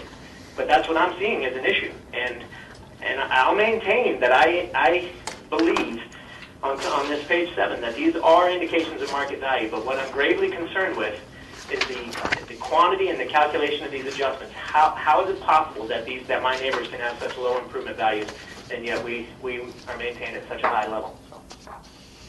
George. Scotty or Larry, would you just respond to that last argument in terms of the differential between the adjustments for the square footage differences, the vast differences? Yes. One of the things that's difficult to see, and I think it would take a little bit more in-depth analysis as far as the explanation, as far as why there is a different price per square foot on the different homes in the same neighborhood. As I was saying earlier, there are multiple factors that go into the calculation of value, and without looking at all of those factors of all of these properties relative to one another, it's difficult to say what are the criteria of one property that are driving the value up. Driving the value up versus factors in one of the other properties that may be driving the value down. For example, we have found in our market that it is appropriate to apply a different rate of appreciation based on the quality of a house. We have a fair number of what we like to refer to as scraper homes, and we find that older homes of lower quality have a shorter lifespan and are more likely to be demolished than higher quality homes. And so, depending on the quality rating of a home, there is a different rate of depreciation that is applied to that home, lower quality versus higher quality. So that's one factor. As I mentioned before, without going, there are different rates of value that are attributed to the types of floor. It could be that the house that has a low price per square foot has carpet. It could be that the house that has a higher price per square foot has hardwood floors or flagstone. And so without going into the minutia of each different property to determine what the pluses and minuses are of each one relative to the others, it's a little difficult to say why there's a different rate of price per square foot attached to each one. Another factor, again, and Mr. Wiggins, correct me if I'm wrong, but I think the area that is being used is the gross area of these homes as opposed to the heated living area. Another thing that we have found in our model is, for example, if we're using $100 a square foot for a heated living area, garages are only valued at $60 a square foot. Finished basements are valued at $70 a square foot. Porches are valued at $25 a square foot. All of those different areas of a home contribute value at different rates. And again, without looking at the minutia of each and every one of these properties and the factors associated with each of those properties, it's a little bit, to just off the hand say that they're the same quality, they should have the same rate. Well, not necessarily, because the underlying attributes within each of those properties could be, far different. And so those are the things that contribute to the range and value associated with these properties in the same neighborhood. Thanks. And one last question, because Mr. Wiggins keeps on coming up with the need to be able to explain to his clients, which I understand. So given, let's say, the previous appeal and perhaps this next one, what sort of recourse would the applicant petitioner have if they want to pursue this further? If they are, and I'm sure Mr. Wiggins knows this if he had worked in Routt County, but if they're not successful in their abatement petition today, they do have the right to appeal the decision today to the Board of Assessment Appeals, which would, and so the appeal can be carried forward, if they choose. All right, thank you.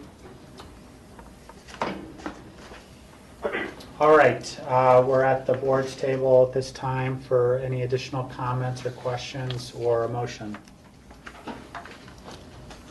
I would make a motion to uphold the appraiser's valuation. Second. We have a first and a second. Is there any further discussion? Seeing none, all those in favor say aye. Aye. Thank you very much, Mr. Wiggins. The assessor's office will be sending you a letter, I guess. Actually, I think, the board will send out a letter, a notice of determination that Right. spells out the, the rights to appeal and so on. Yep. Good deal. Thank you much. Thank you. Thank you. Next on our agenda is the Snowmass Club, and are we going to handle these together in the sanctuary at Snowmass? Yeah, and as I said, when we first came in, well, maybe just a little bit of the backstory. These properties had been protested via an abatement in 2011. At that time, we signed a stipulation agreeing with the tax agent, agreeing to adjusted values for the subject properties at that time. Since then, they have filed abatements to rehear those same tax years.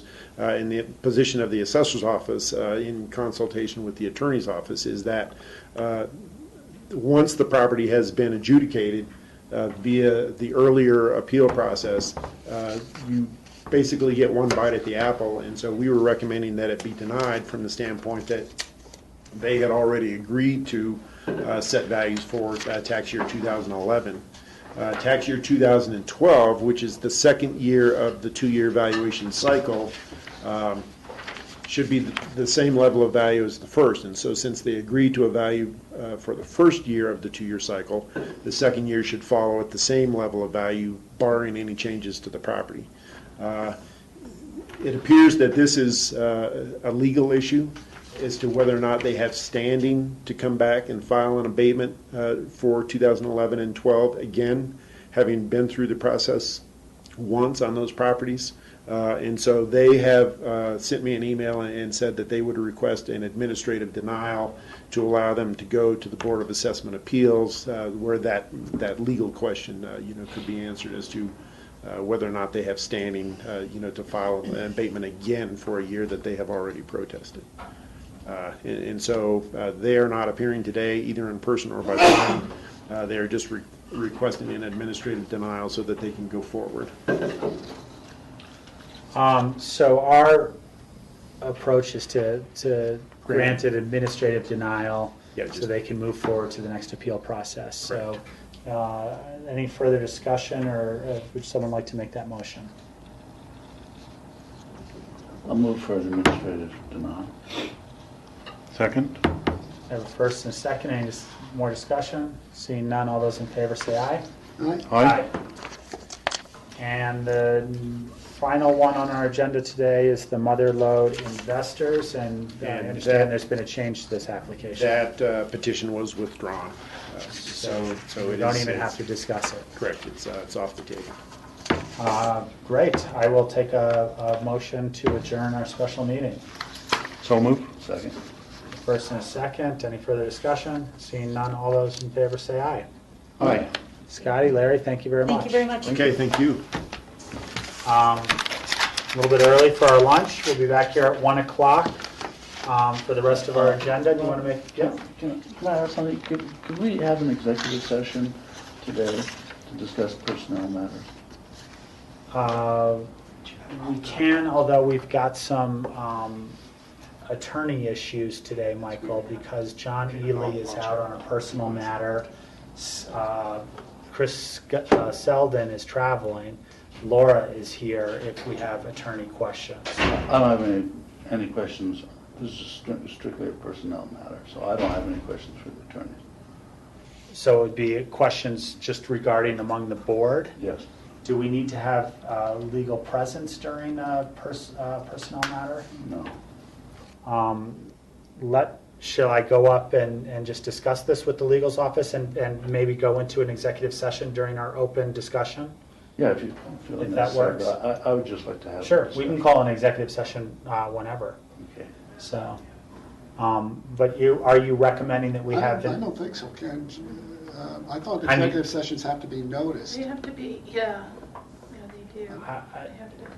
Okay. Well, if you just. I'll get the information. Yeah. But your recommendation is that if we do go into an executive session, that it would be just the board and Just the recorder? Just the board. Actually, just the board. Well, it has to be recorded somehow. So Yeah, the board is fine. Yeah. Okay, I will go upstairs at this point and talk to make sure that we're compliant with everything, and then we'll discuss it during our open discussion. Okay, great, thank you. I believe it's a twin board, how I know is the legal counsel.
This is Tuesday, May 22nd. We're in our work session agenda for Picken County Board of Commissioners. We are going into our afternoon agenda. After doing abatement hearings this morning, our first item on our agenda is a request from the Aspen Historical Society. Can I stop you? Is the It's not request from the Historical Society, it's Yeah. from, the Four Rivers Historic Alliance? yes, the 4RHA, the Four Rivers Historic Alliance. Rob, Yeah. before we get into the item, Laura Maker's here. Oh, yeah, let me do this first while you're down here, I'm sorry. We're going to squeeze one thing in because there was a request for an executive session, if you don't mind, just to Sure. take a few minutes here. Yeah, my understanding is the board was looking for a little advice on what's required to go into executive session for a personnel matter. To move into executive session for a personnel matter under 246402F requires advance notification to the individual whose personnel matter is going to be discussed prior to calling the executive session, because that individual does have a right to request an Open Meetings Act for that discussion. So any individual you would like to discuss does need to be notified ahead of the executive session. There is no requirement that attorney be present. My advice is that an attorney would be present.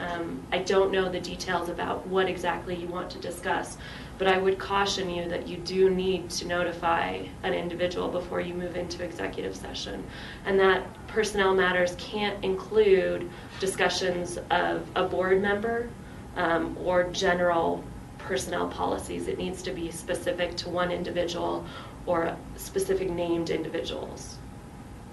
And the notification requirements for that are, is it posting in the paper, is it a certain number of days? There's no specific requirement, it just is advance notice. My recommendation would be actual notice to that individual, because there are cases out there in which the individual did not receive actual notice, and the executive session minutes have been held to be public, and anybody can access them because there wasn't actual notice to the individual. Well, maybe I asked for the wrong thing. Okay, I don't know exactly what we're Yeah. looking for. So I'll talk to you later. Okay, and I'm here all day. After the meeting, not before, not for something that would be handled After the today. meeting, No, apparently not. It's too Okay. complicated. Little did I realize our business would be complicated. Maybe we could take it up next week, at one of next week's. Well, however Michael wants to proceed Yeah. in terms of him wanting to direct the board into an executive session. And- Because I don't know, I mean, some people may know what the issue is, but I don't know what the issue is, so.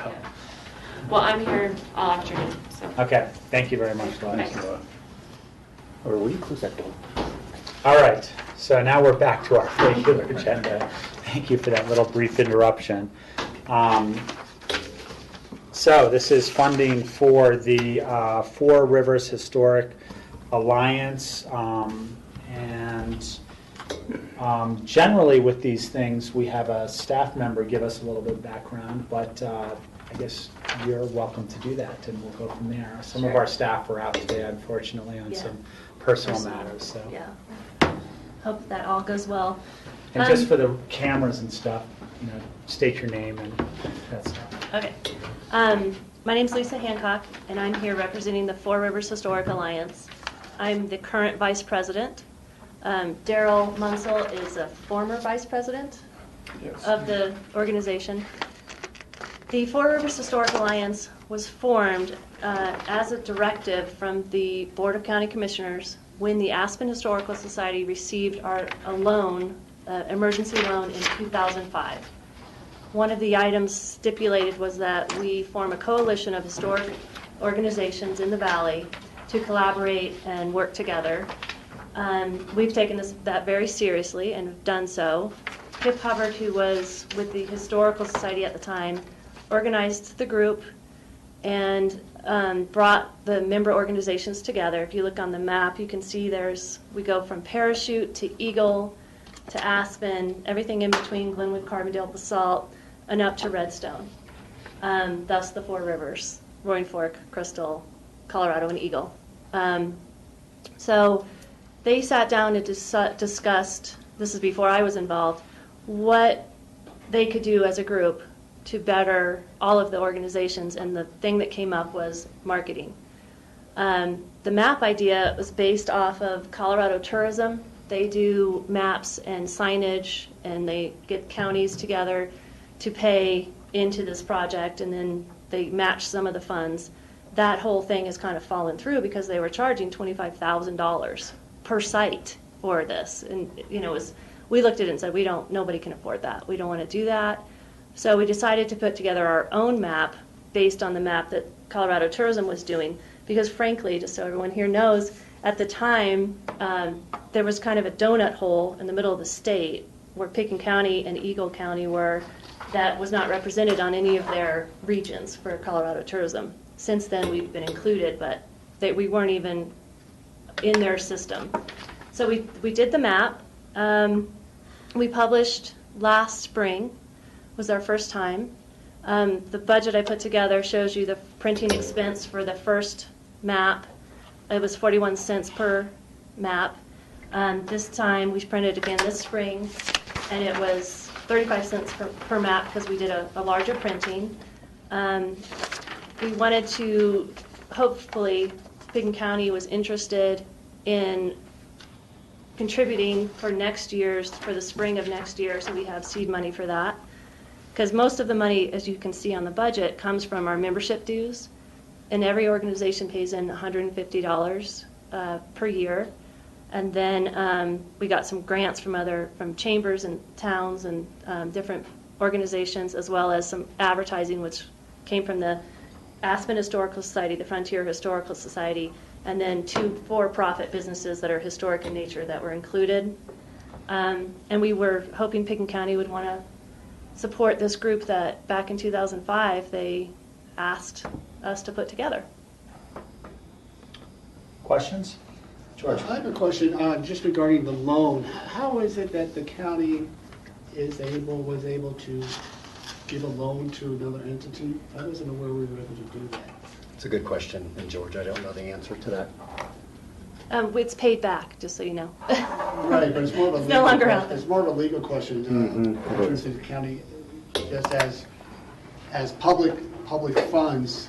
Do we have the ability? Obviously, we did have the ability to do that. I'm just curious, and our attorney's not here right now. Michael? Well, my recollection was that it wasn't a loan to the Four Rivers. No, it was to the Aspen It Historical was Society. to the Aspen Historical Society because they had experienced financial difficulties and were experiencing financial difficulties. And the plan of action was to form a special district in order to provide secure funding for the Aspen Historical Society, and which indeed happened. And as far as I know, they paid that loan back with the proceeds from the mill levy that they then Okay, had. so similar to how we gave money to formulation of the Woody Creek Special District in terms of helping. Similar, except there was a payback. There was a payback. Okay. I understand.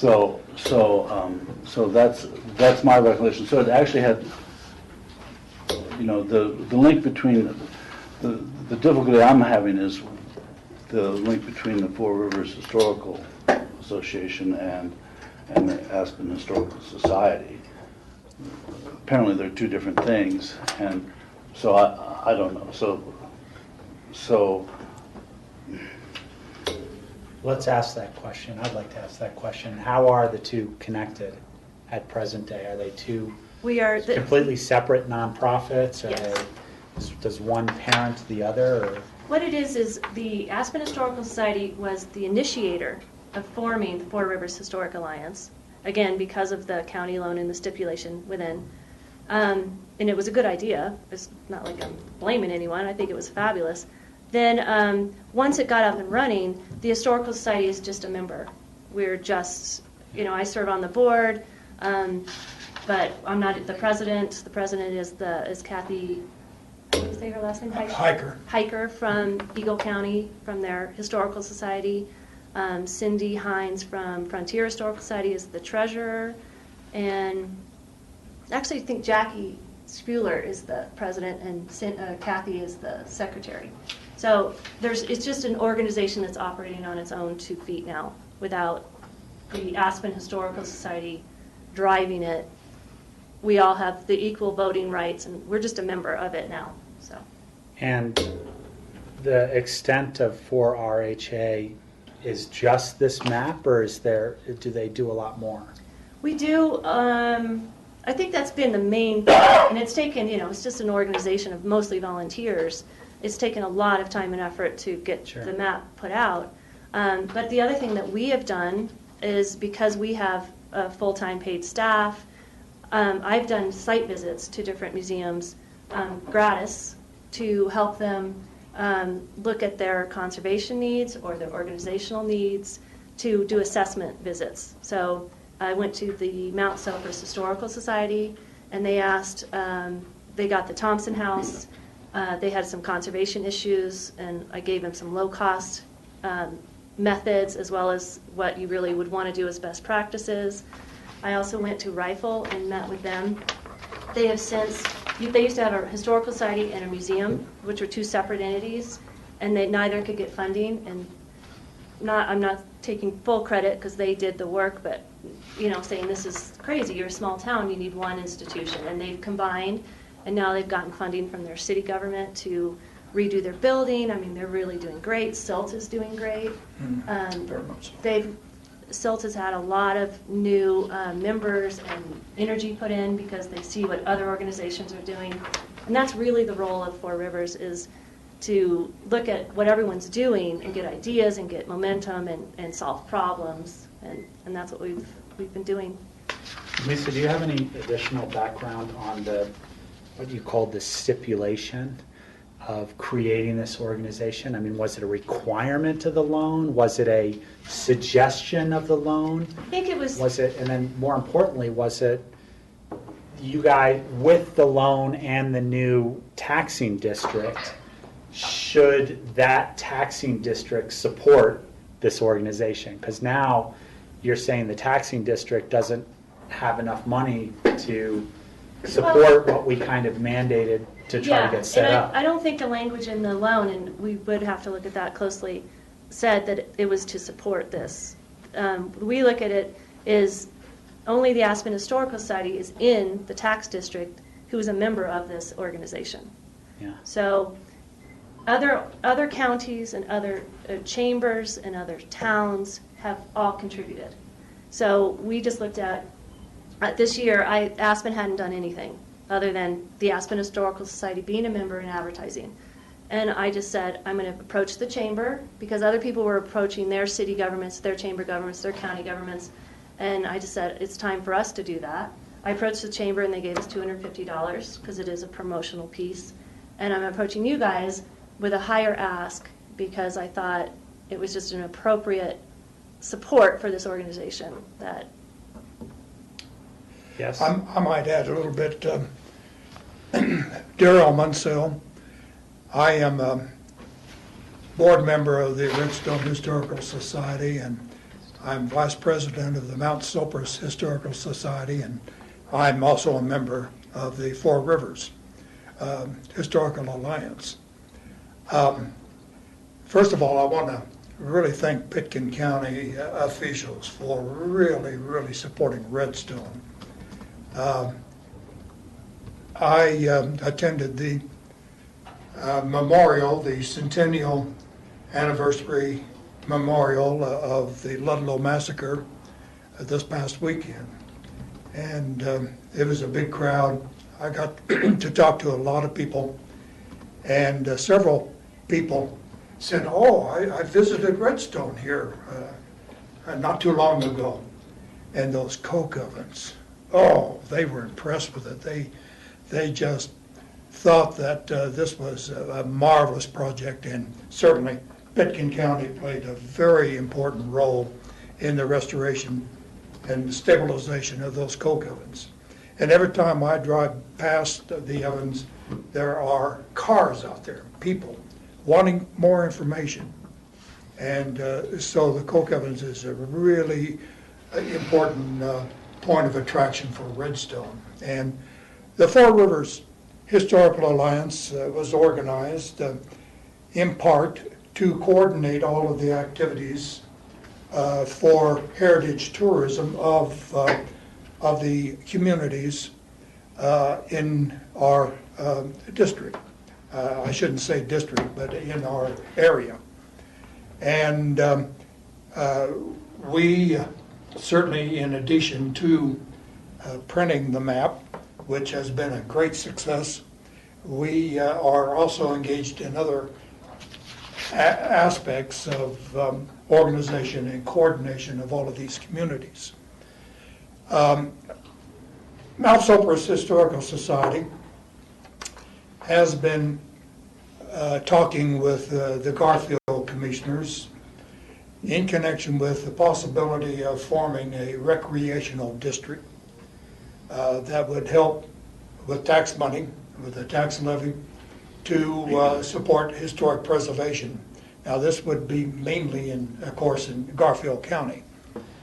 But we hope the Four Rivers Alliance members hope to really help to push that and to really bring about greater cooperation among all of the communities and the counties in this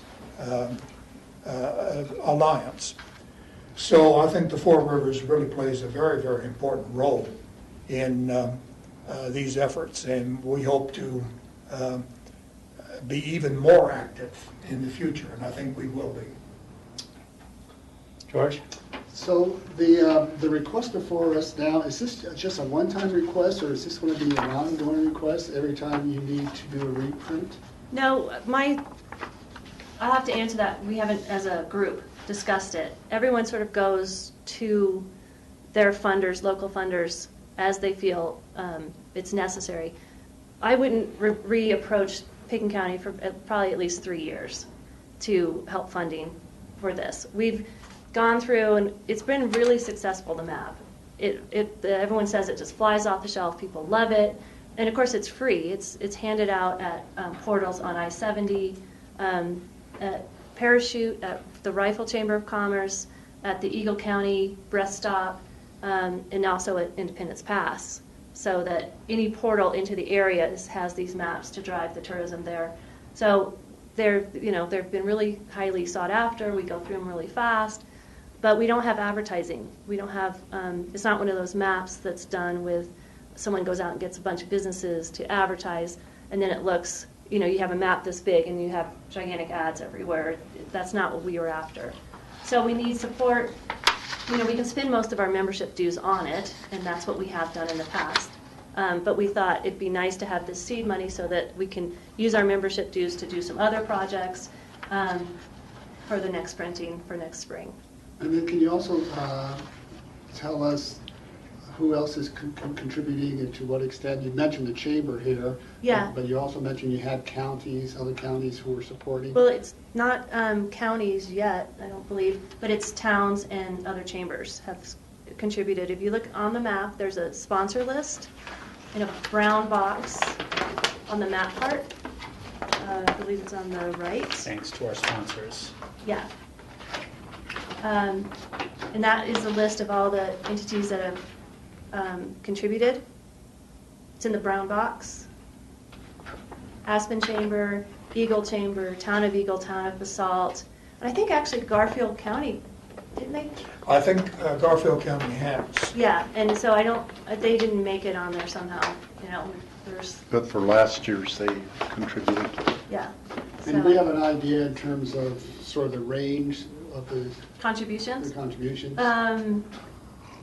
Well, if you look on the income, the budget, the grants, that adds up to $1,475.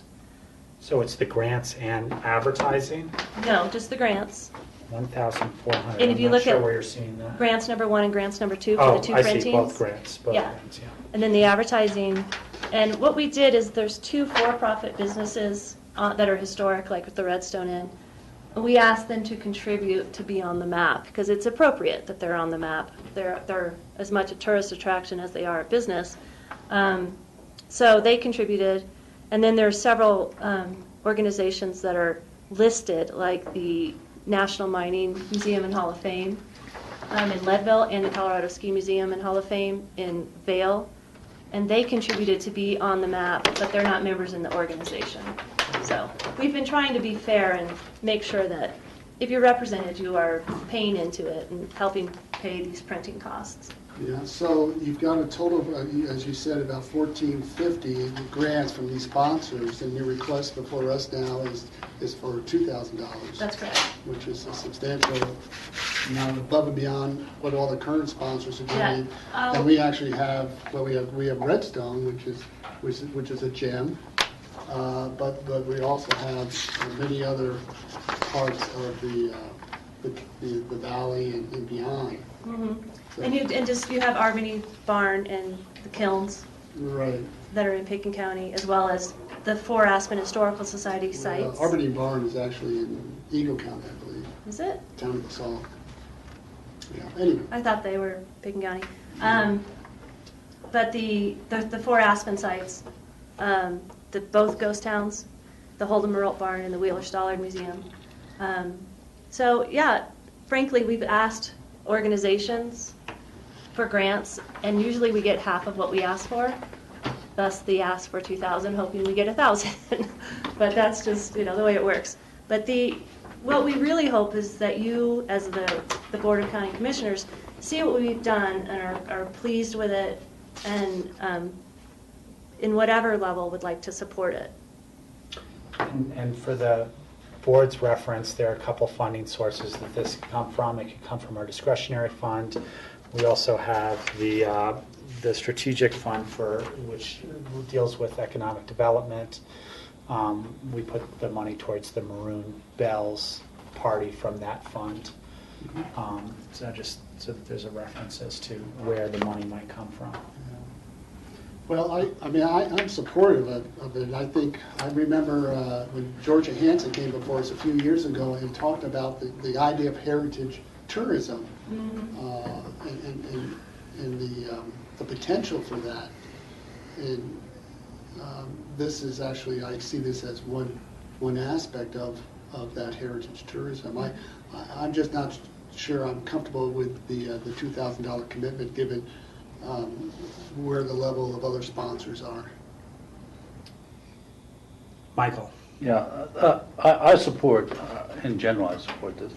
But, I think we need to clear up the loan, the formation of the Historical Society, and any obligation we have. And my view is that the loan may have had stipulations, but the loan is paid back. And the Historical Society, District was formed. So as far as I'm concerned, that's history and not relevant to this, actually. It leaves us under no obligation whatsoever. In fact, the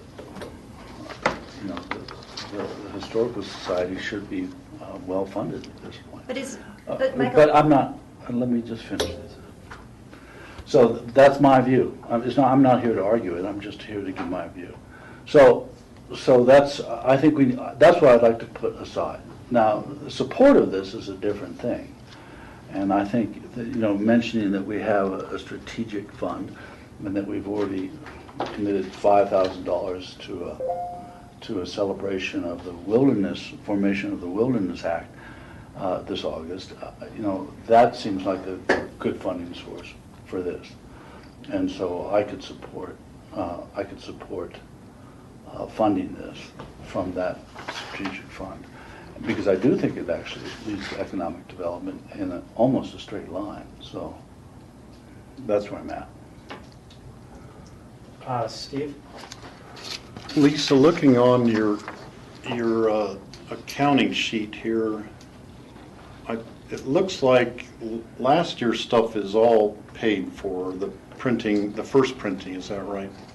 Yes, and the second printing. So then if we separate it out, this year's total costs would be about $3,000 for the second printing, approximately, and then you're anticipating some advertising money you don't have yet, but you have approximately $2,000 that you anticipate.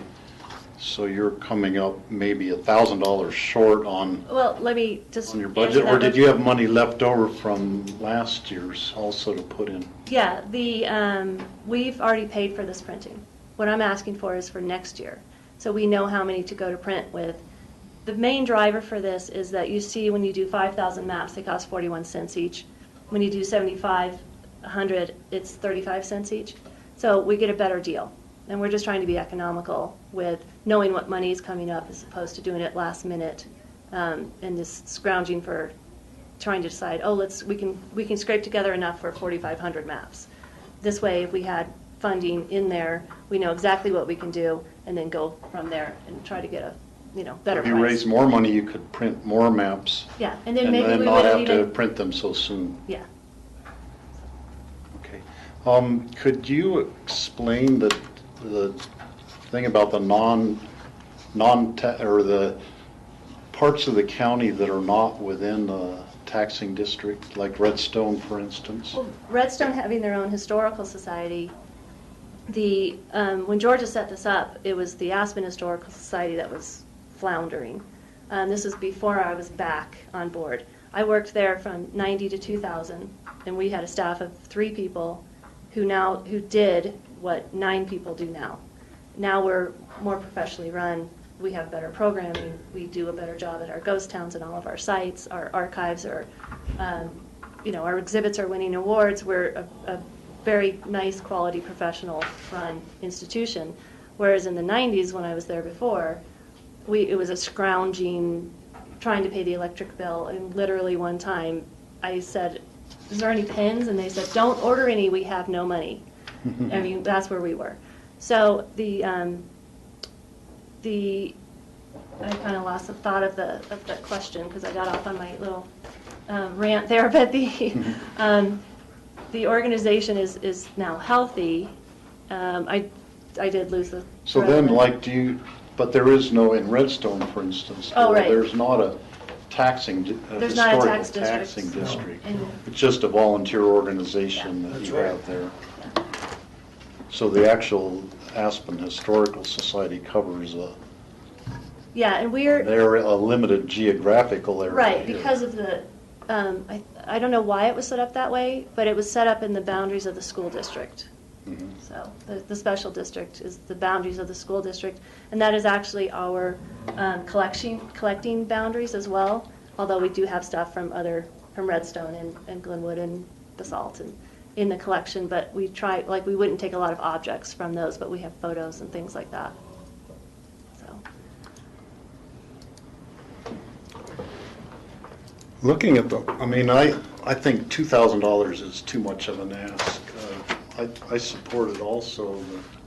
I think, if you get enough different town governments and get some of the other counties to pitch in some,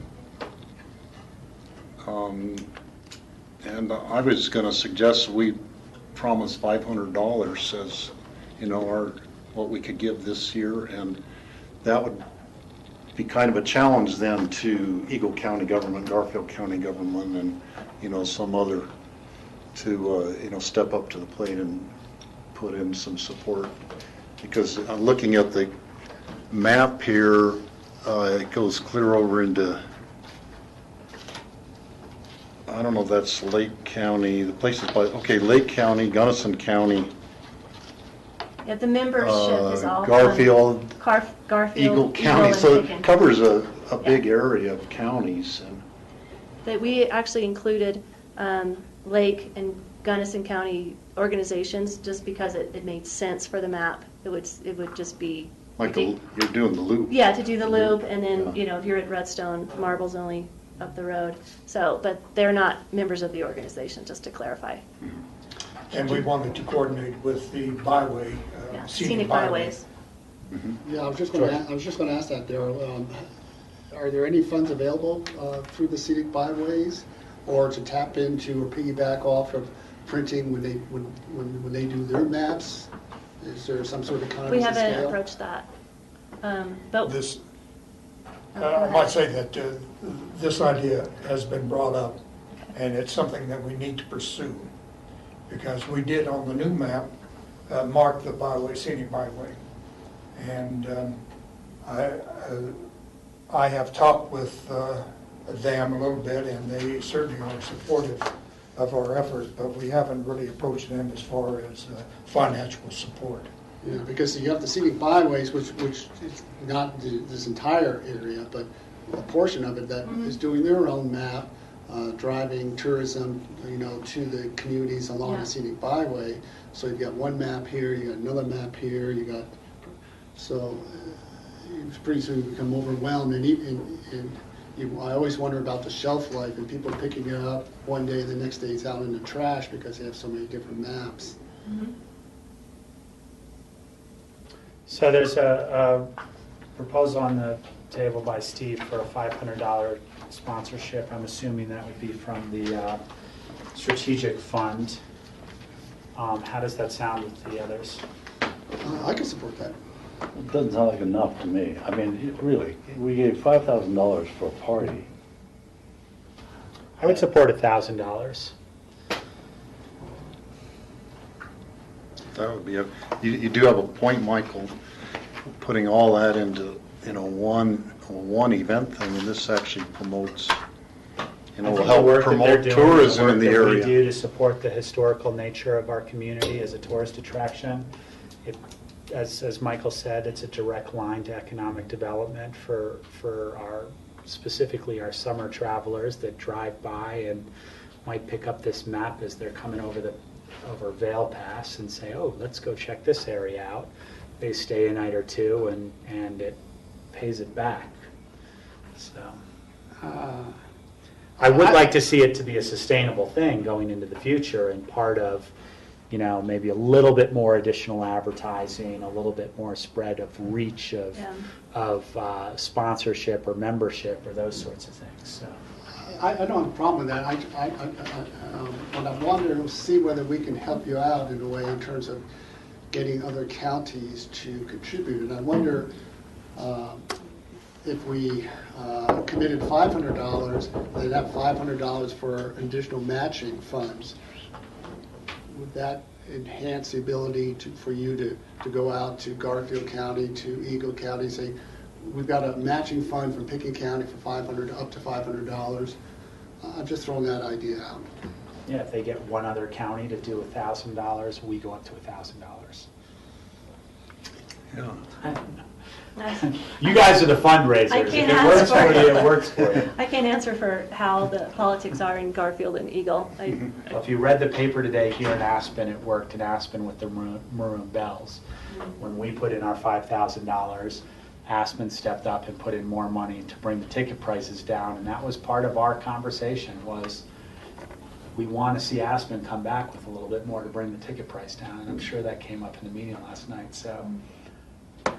I don't see why we don't put in 1,000, and this organization says, listen, Pickens County put in 1,000. They only have 4 sites in Pickens County. You guys have more sites, and therefore we think that it's justifiable that you put in $1,000 or more. And I think that's the way we leave it, because that's essentially what we did with our $5,000 grant to the wilderness workshop. So it looks like we've got approval for $1,000 out of our strategic fund. You can make note of that, Brian. And thank you. I think you're doing great work. Thank you. This is a big part of what our valley is about. So it's really been a really positive experience, I think, for everyone involved. Everyone's pretty excited about it. You know that when you go to the meetings and everyone shows up. So. And I agree with you about all the stuff in Redstone. It's amazing. It's a treasure. And we're trying to get people off I-70 to come this way. Yeah. Great. Thank you. Well, Thank you a lot. That's great. Next, we're going to go into memos of interest. The one set item that we've got in our MOIs is a supplemental request. And is Kathy going to come, or are you handling She is in this? a training right now, so I'll handle this item. Okay, so it's a supplemental request from our Solid Waste Center. And Brian, you want to give us the background on this? I'd be glad to. We have made this request before, and It's really an operational issue that ought to be in our normal budget for the solid waste center. I'll just start out by saying this. And what happens is we divert aggregate and soil from the landfill. We accumulate it in a large pile, and we've done that, and we charge for the material coming into the landfill initially.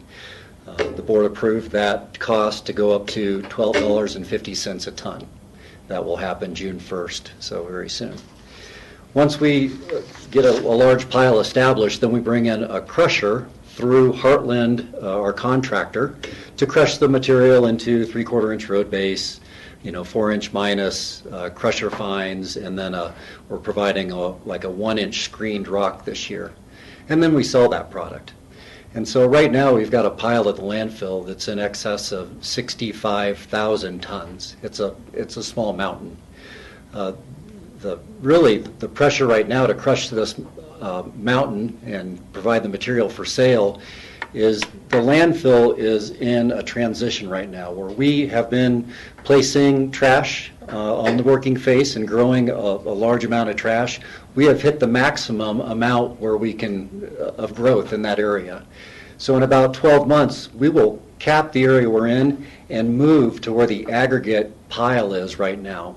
So bottom line is we've got to move that aggregate pile in short order in order to provide space for trash to be placed. So that's the operational issue that we're working around. From an aggregate recovery standpoint, this is a financial winner for the county. It cost us $7.39 a ton to crush this material. We make it up in the material coming in the landfill initially. Anything we sell is just additional revenue. And so Kathy's done a good job of breaking out the different products that we can sell here and how much revenue we expect to make in 2014. If we don't sell it all this year, it just continues to be an asset that we carry in inventory, and we'll sell it in future years. But that's what this is about. Let me ask one question about some of your figures, because something new kind of popped in my head since our conversation. How many tons did you say we've got on that mountain? Right now, we're just over 65,000 tons. Different people have different, but it's a large amount. And this sales calculation for 2014, does that account for selling the entire 65,000, or does this create an excess inventory that could be sold in 15, 16? The latter. It will create excess inventory that we will sell in future years. So in essence, when this says that there's an aggregate, there's a projected revenue of $289,000, we're also creating an inventory that doesn't necessarily get carried on our books as an asset, but we can sell that inventory in 15 and 16 to potentially make back even more money. Absolutely. And some of the material will be used to close this lift that we're doing right now, because we need to put final cover on that and get it to a place where we can then move the aggregate program up on again. So we'll use a lot of the material on site as well for closure. And I believe that there was some conversation about when we approved the fee collection, that there was an added benefit to that as well, because the stuff doesn't go into our landfill. That's correct. So it increases the length of our landfill. Yeah, it probably, of any recycling program that we have in the landfill, this diverts the most material from the landfill itself. So it allows longer landfill life, far more than any of the traditional recycling, aluminum, plastic, glass. George? So then, Brian, back to your earlier comments. Why wasn't this, or will it in the future be part of the annual budget? Because it seems like you're going to be you're going to be gathering aggregate every year. It's going to be the need to crush it and utilize it. It should have been there. It will be next year. This should be in the annual budget. It's an operational cost that we can predict. But let me ask you, is it an annual thing, or is this like every couple of years, potentially? It'll be in a long-term budget, Yeah. but not necessarily, if we crush it this year, we might stockpile for a year or two before we hire this service to come back in. At the rate it's coming in now, it's been an annual event. Okay. Yeah, Gotcha. it just, if the 1250, it's kind of a wait and see because we've increased the price Yeah. to try to reduce that amount of material coming in. So we'll see what happens this year, but Yeah. I think it will be an annual event to some level. Yeah. Hopefully not to this degree. Michael first. So what's the supplemental request for then, for $680,000, and what's that for? To crush a mixed pile of soil and rock into usable products so we can sell to the public for a multitude of reasons. To contract a service to do it. That's right. That's correct. And you're expecting revenue, subsequent revenue from that? Absolutely. And so you have the 65,000 tons, you don't expect that to be sold this year. So the issue of that the aggregate or the stockpiling is in one place and needs to be moved from that place, how did we accomplish that within this budget here? I mean, you're crushing, it's there, you're selling some of it, but it's still there. Right. And so in the crushing process, we're going to relocate the pile. So as they crush the material, it will be trucked to an area away from the area that we need for trash burial. Does that make sense? Yeah, sort of. I mean, So- normally you just drop it there and That's right. you wouldn't, the less you handle the aggregate material, the better off you are. Because there's costs associated with moving it. In fact, there's greater cost probably in moving it than there is crushing it. So, Either way, when they're in the crushing operation, it's not like the material is placed in a pile out of the crusher. They're Right. moving it to some level. Right. They're just going to have to move it a little further now. right. Steve? Yeah, my question was similar to that. I presume the big pile of uncrushed stuff is closer to the face of the landfill that you need to use, but would you have to move any of the existing aggregate and dirt piles also to make room for the expansion of the landfill portion? Some of it will need to be moved. I'm hoping that some of that material will be used at the landfill itself. So we'll bring it up and start to use it for closure. And start to And then, do you have a space to be putting the next new pile of stuff coming in that is not crushed yet? Yes. Would have to be put farther away, but is there like a spot reserved for that already? There is. It's an interim solution until we can get an intermediate cover on the top of the trash where we are right now. Then the full aggregate program will move up to that site. And that will be, it's hopefully... Permanent Spot. aggregate site, Yeah. up on, clear on top. That's right. And hopefully won't have this problem again. So then the composting and the aggregate stuff would all be up on the completed top. That's correct. And that's the long-term plan for the landfill. That's where it's targeted to be placed. Move it once so you don't have to move it again. That's right. That's what we're hoping. George? So in terms of in-house accounting, so Road and Bridge has some projects slated for this coming summer. It's going to need aggregate. So does Road and Bridge purchase that from the landfill, or how does that work? They have, in cases where the landfill has had excess material, it's provided at a reduced fee or free. I think this year the Road and Bridge Department's going to be paying the cost of the crushing itself, so $7.39. But if the landfill gets into a bind where it's got excess material it needs to get rid of, the roads are a great place to place that material, and it's to the benefit of the public and to the county itself. So it's a little Peter and Paul issue. Yeah. It's a great program, and I actually asked Mike Andrews last night at the caucus meeting about the price of the aggregate, and he said the Road and Bridge can get the aggregate way cheaper from the landfill than from Elam or somewhere else, and therefore they can do more work on the roads every summer for the same amount of money. So That's correct. I'd be perfect, I agree with crushing it this summer. It sounds like something that has to be done. And ironically, a lot of the material that's being crushed is from the roadside ditches off the banks that slough. So, Further comments? Some nods of heads.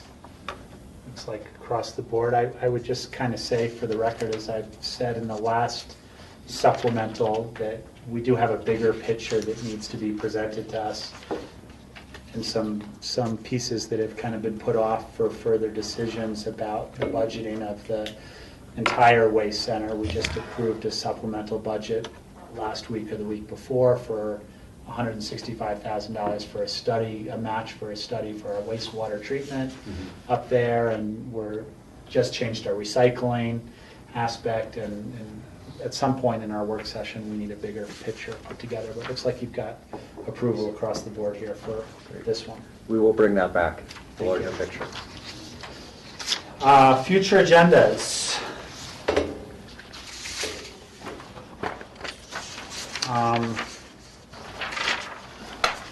Brian and I and John met yesterday. There are some things that are shifting around on future agendas that I guess I'll go through real quick here. One on May 27th, next week. Make note that we are going to have an executive session in the morning at 11 o'clock. Then we're going to do a brown bag lunch for memos of interest. In addition to the MOIs, although there are no MOIs listed there, there are some additions that will be added to that. One, we have to do an EOTC prep meeting because we have an EOTC meeting on the 5th of June.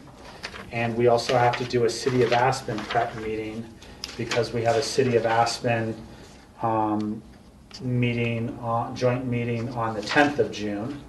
So those will be added. The site visit got moved to the afternoon to accommodate for the ACRA schedule in the morning. So following our presentation with the East Timor people, we will be leaving to go do a site visit at the Aspen Valley Ranch, and I hope that works for people's schedules on the 27th. Although it is in the noticing process on May 28th, the celestial stuff is still not on that agenda, but it will be that day. I believe there was some last-minute filing that people had to do, so somehow it didn't get on our future agendas for that. That is correct. But it is still planning on being on that day. Tuesday, May 29th, the Coal Basin Partnership Tour. I asked, why exactly is that noticed? It was just in case people went. People are going to be responsible for RSVPing on their own and going or not going on their own. And Rob, that's actually Thursday, May 29th. The date, oh, yeah. The date's right, the The day is wrong. Yeah. So it was just in case more than 3 of us showed up there, but it's not really a meeting for us at that. June 3rd meeting has been canceled. Thursday the 5th at 4 o'clock in the Aspen City Council chambers, we've got the EOTC meeting. And that was the extent to the discussion that we had with John Peacock, to my recollection. Brian, did you have anything else to add on that? That is it. Well, we talked about having, I'm not sure you were there, Rob, having an executive session a week from today to discuss housing. So that would potentially be within our executive session after the county attorney's evaluation? Correct. Okay. Rob, so why is the June 3rd meeting canceled? I'm going to be out of town, Rachel's going to be out of town, and Steve's going to be out of town. Okay, that's a good reason. You can meet if you want. Did anybody else have any other additions? All right. Open discussion. Did you have anything, Brian? I do not. Any commissioners?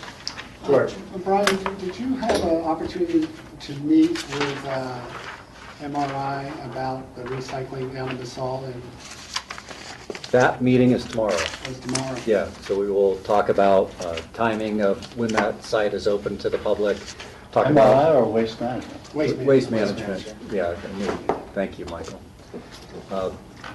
We talk about the timing of when the site's open, customer service and presentation there, and then also battery recycling. So to talk about what they would need to provide that and make a request.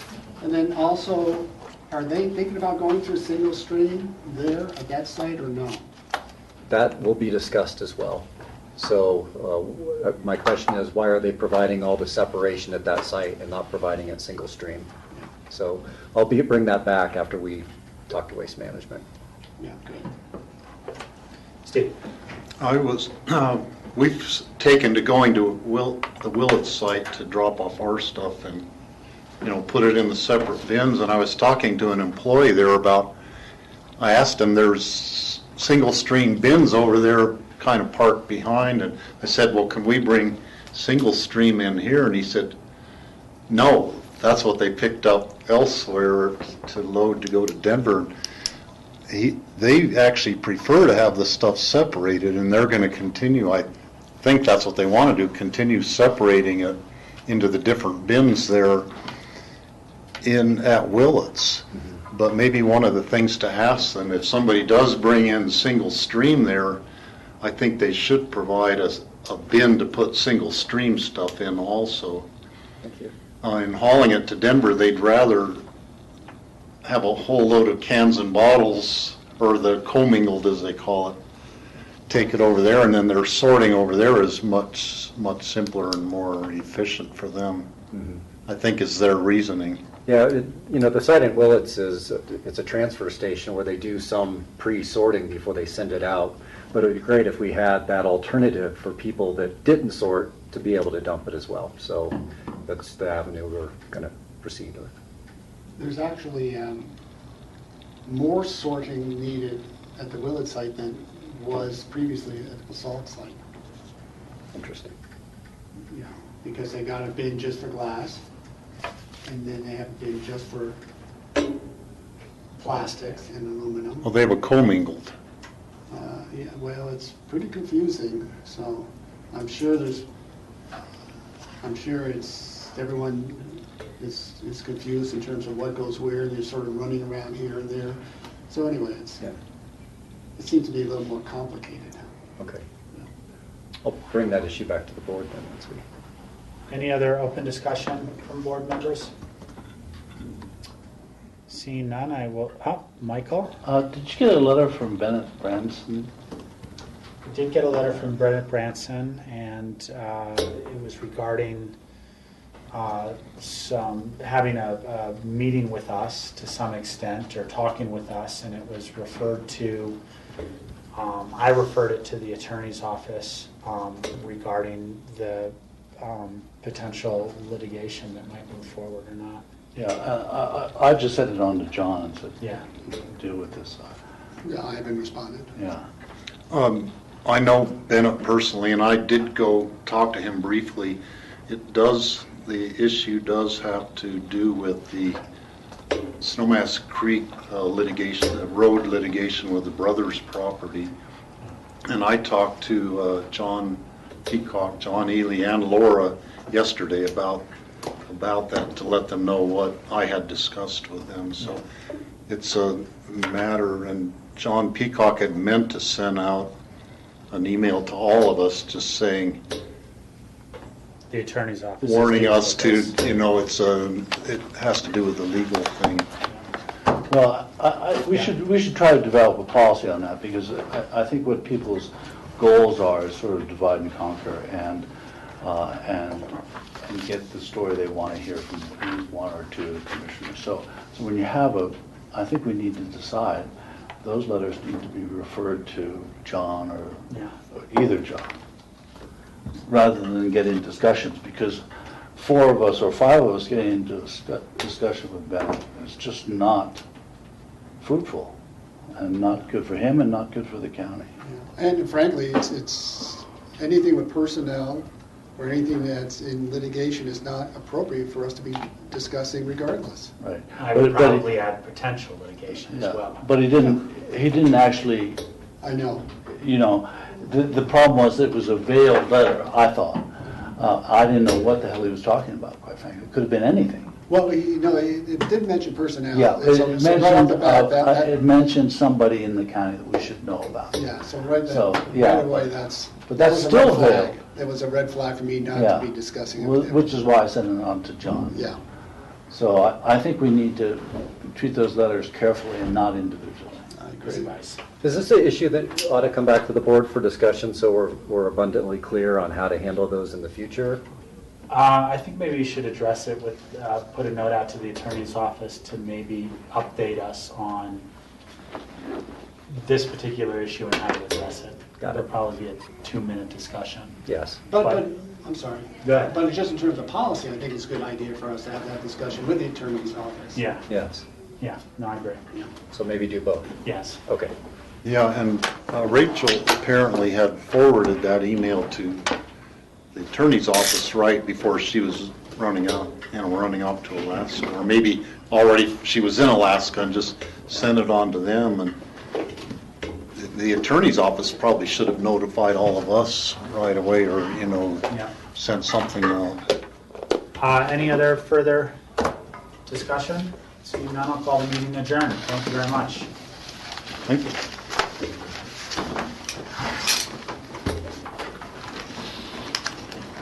Thank you, Brian, for Thank you. stepping in today. I Yeah. appreciate it.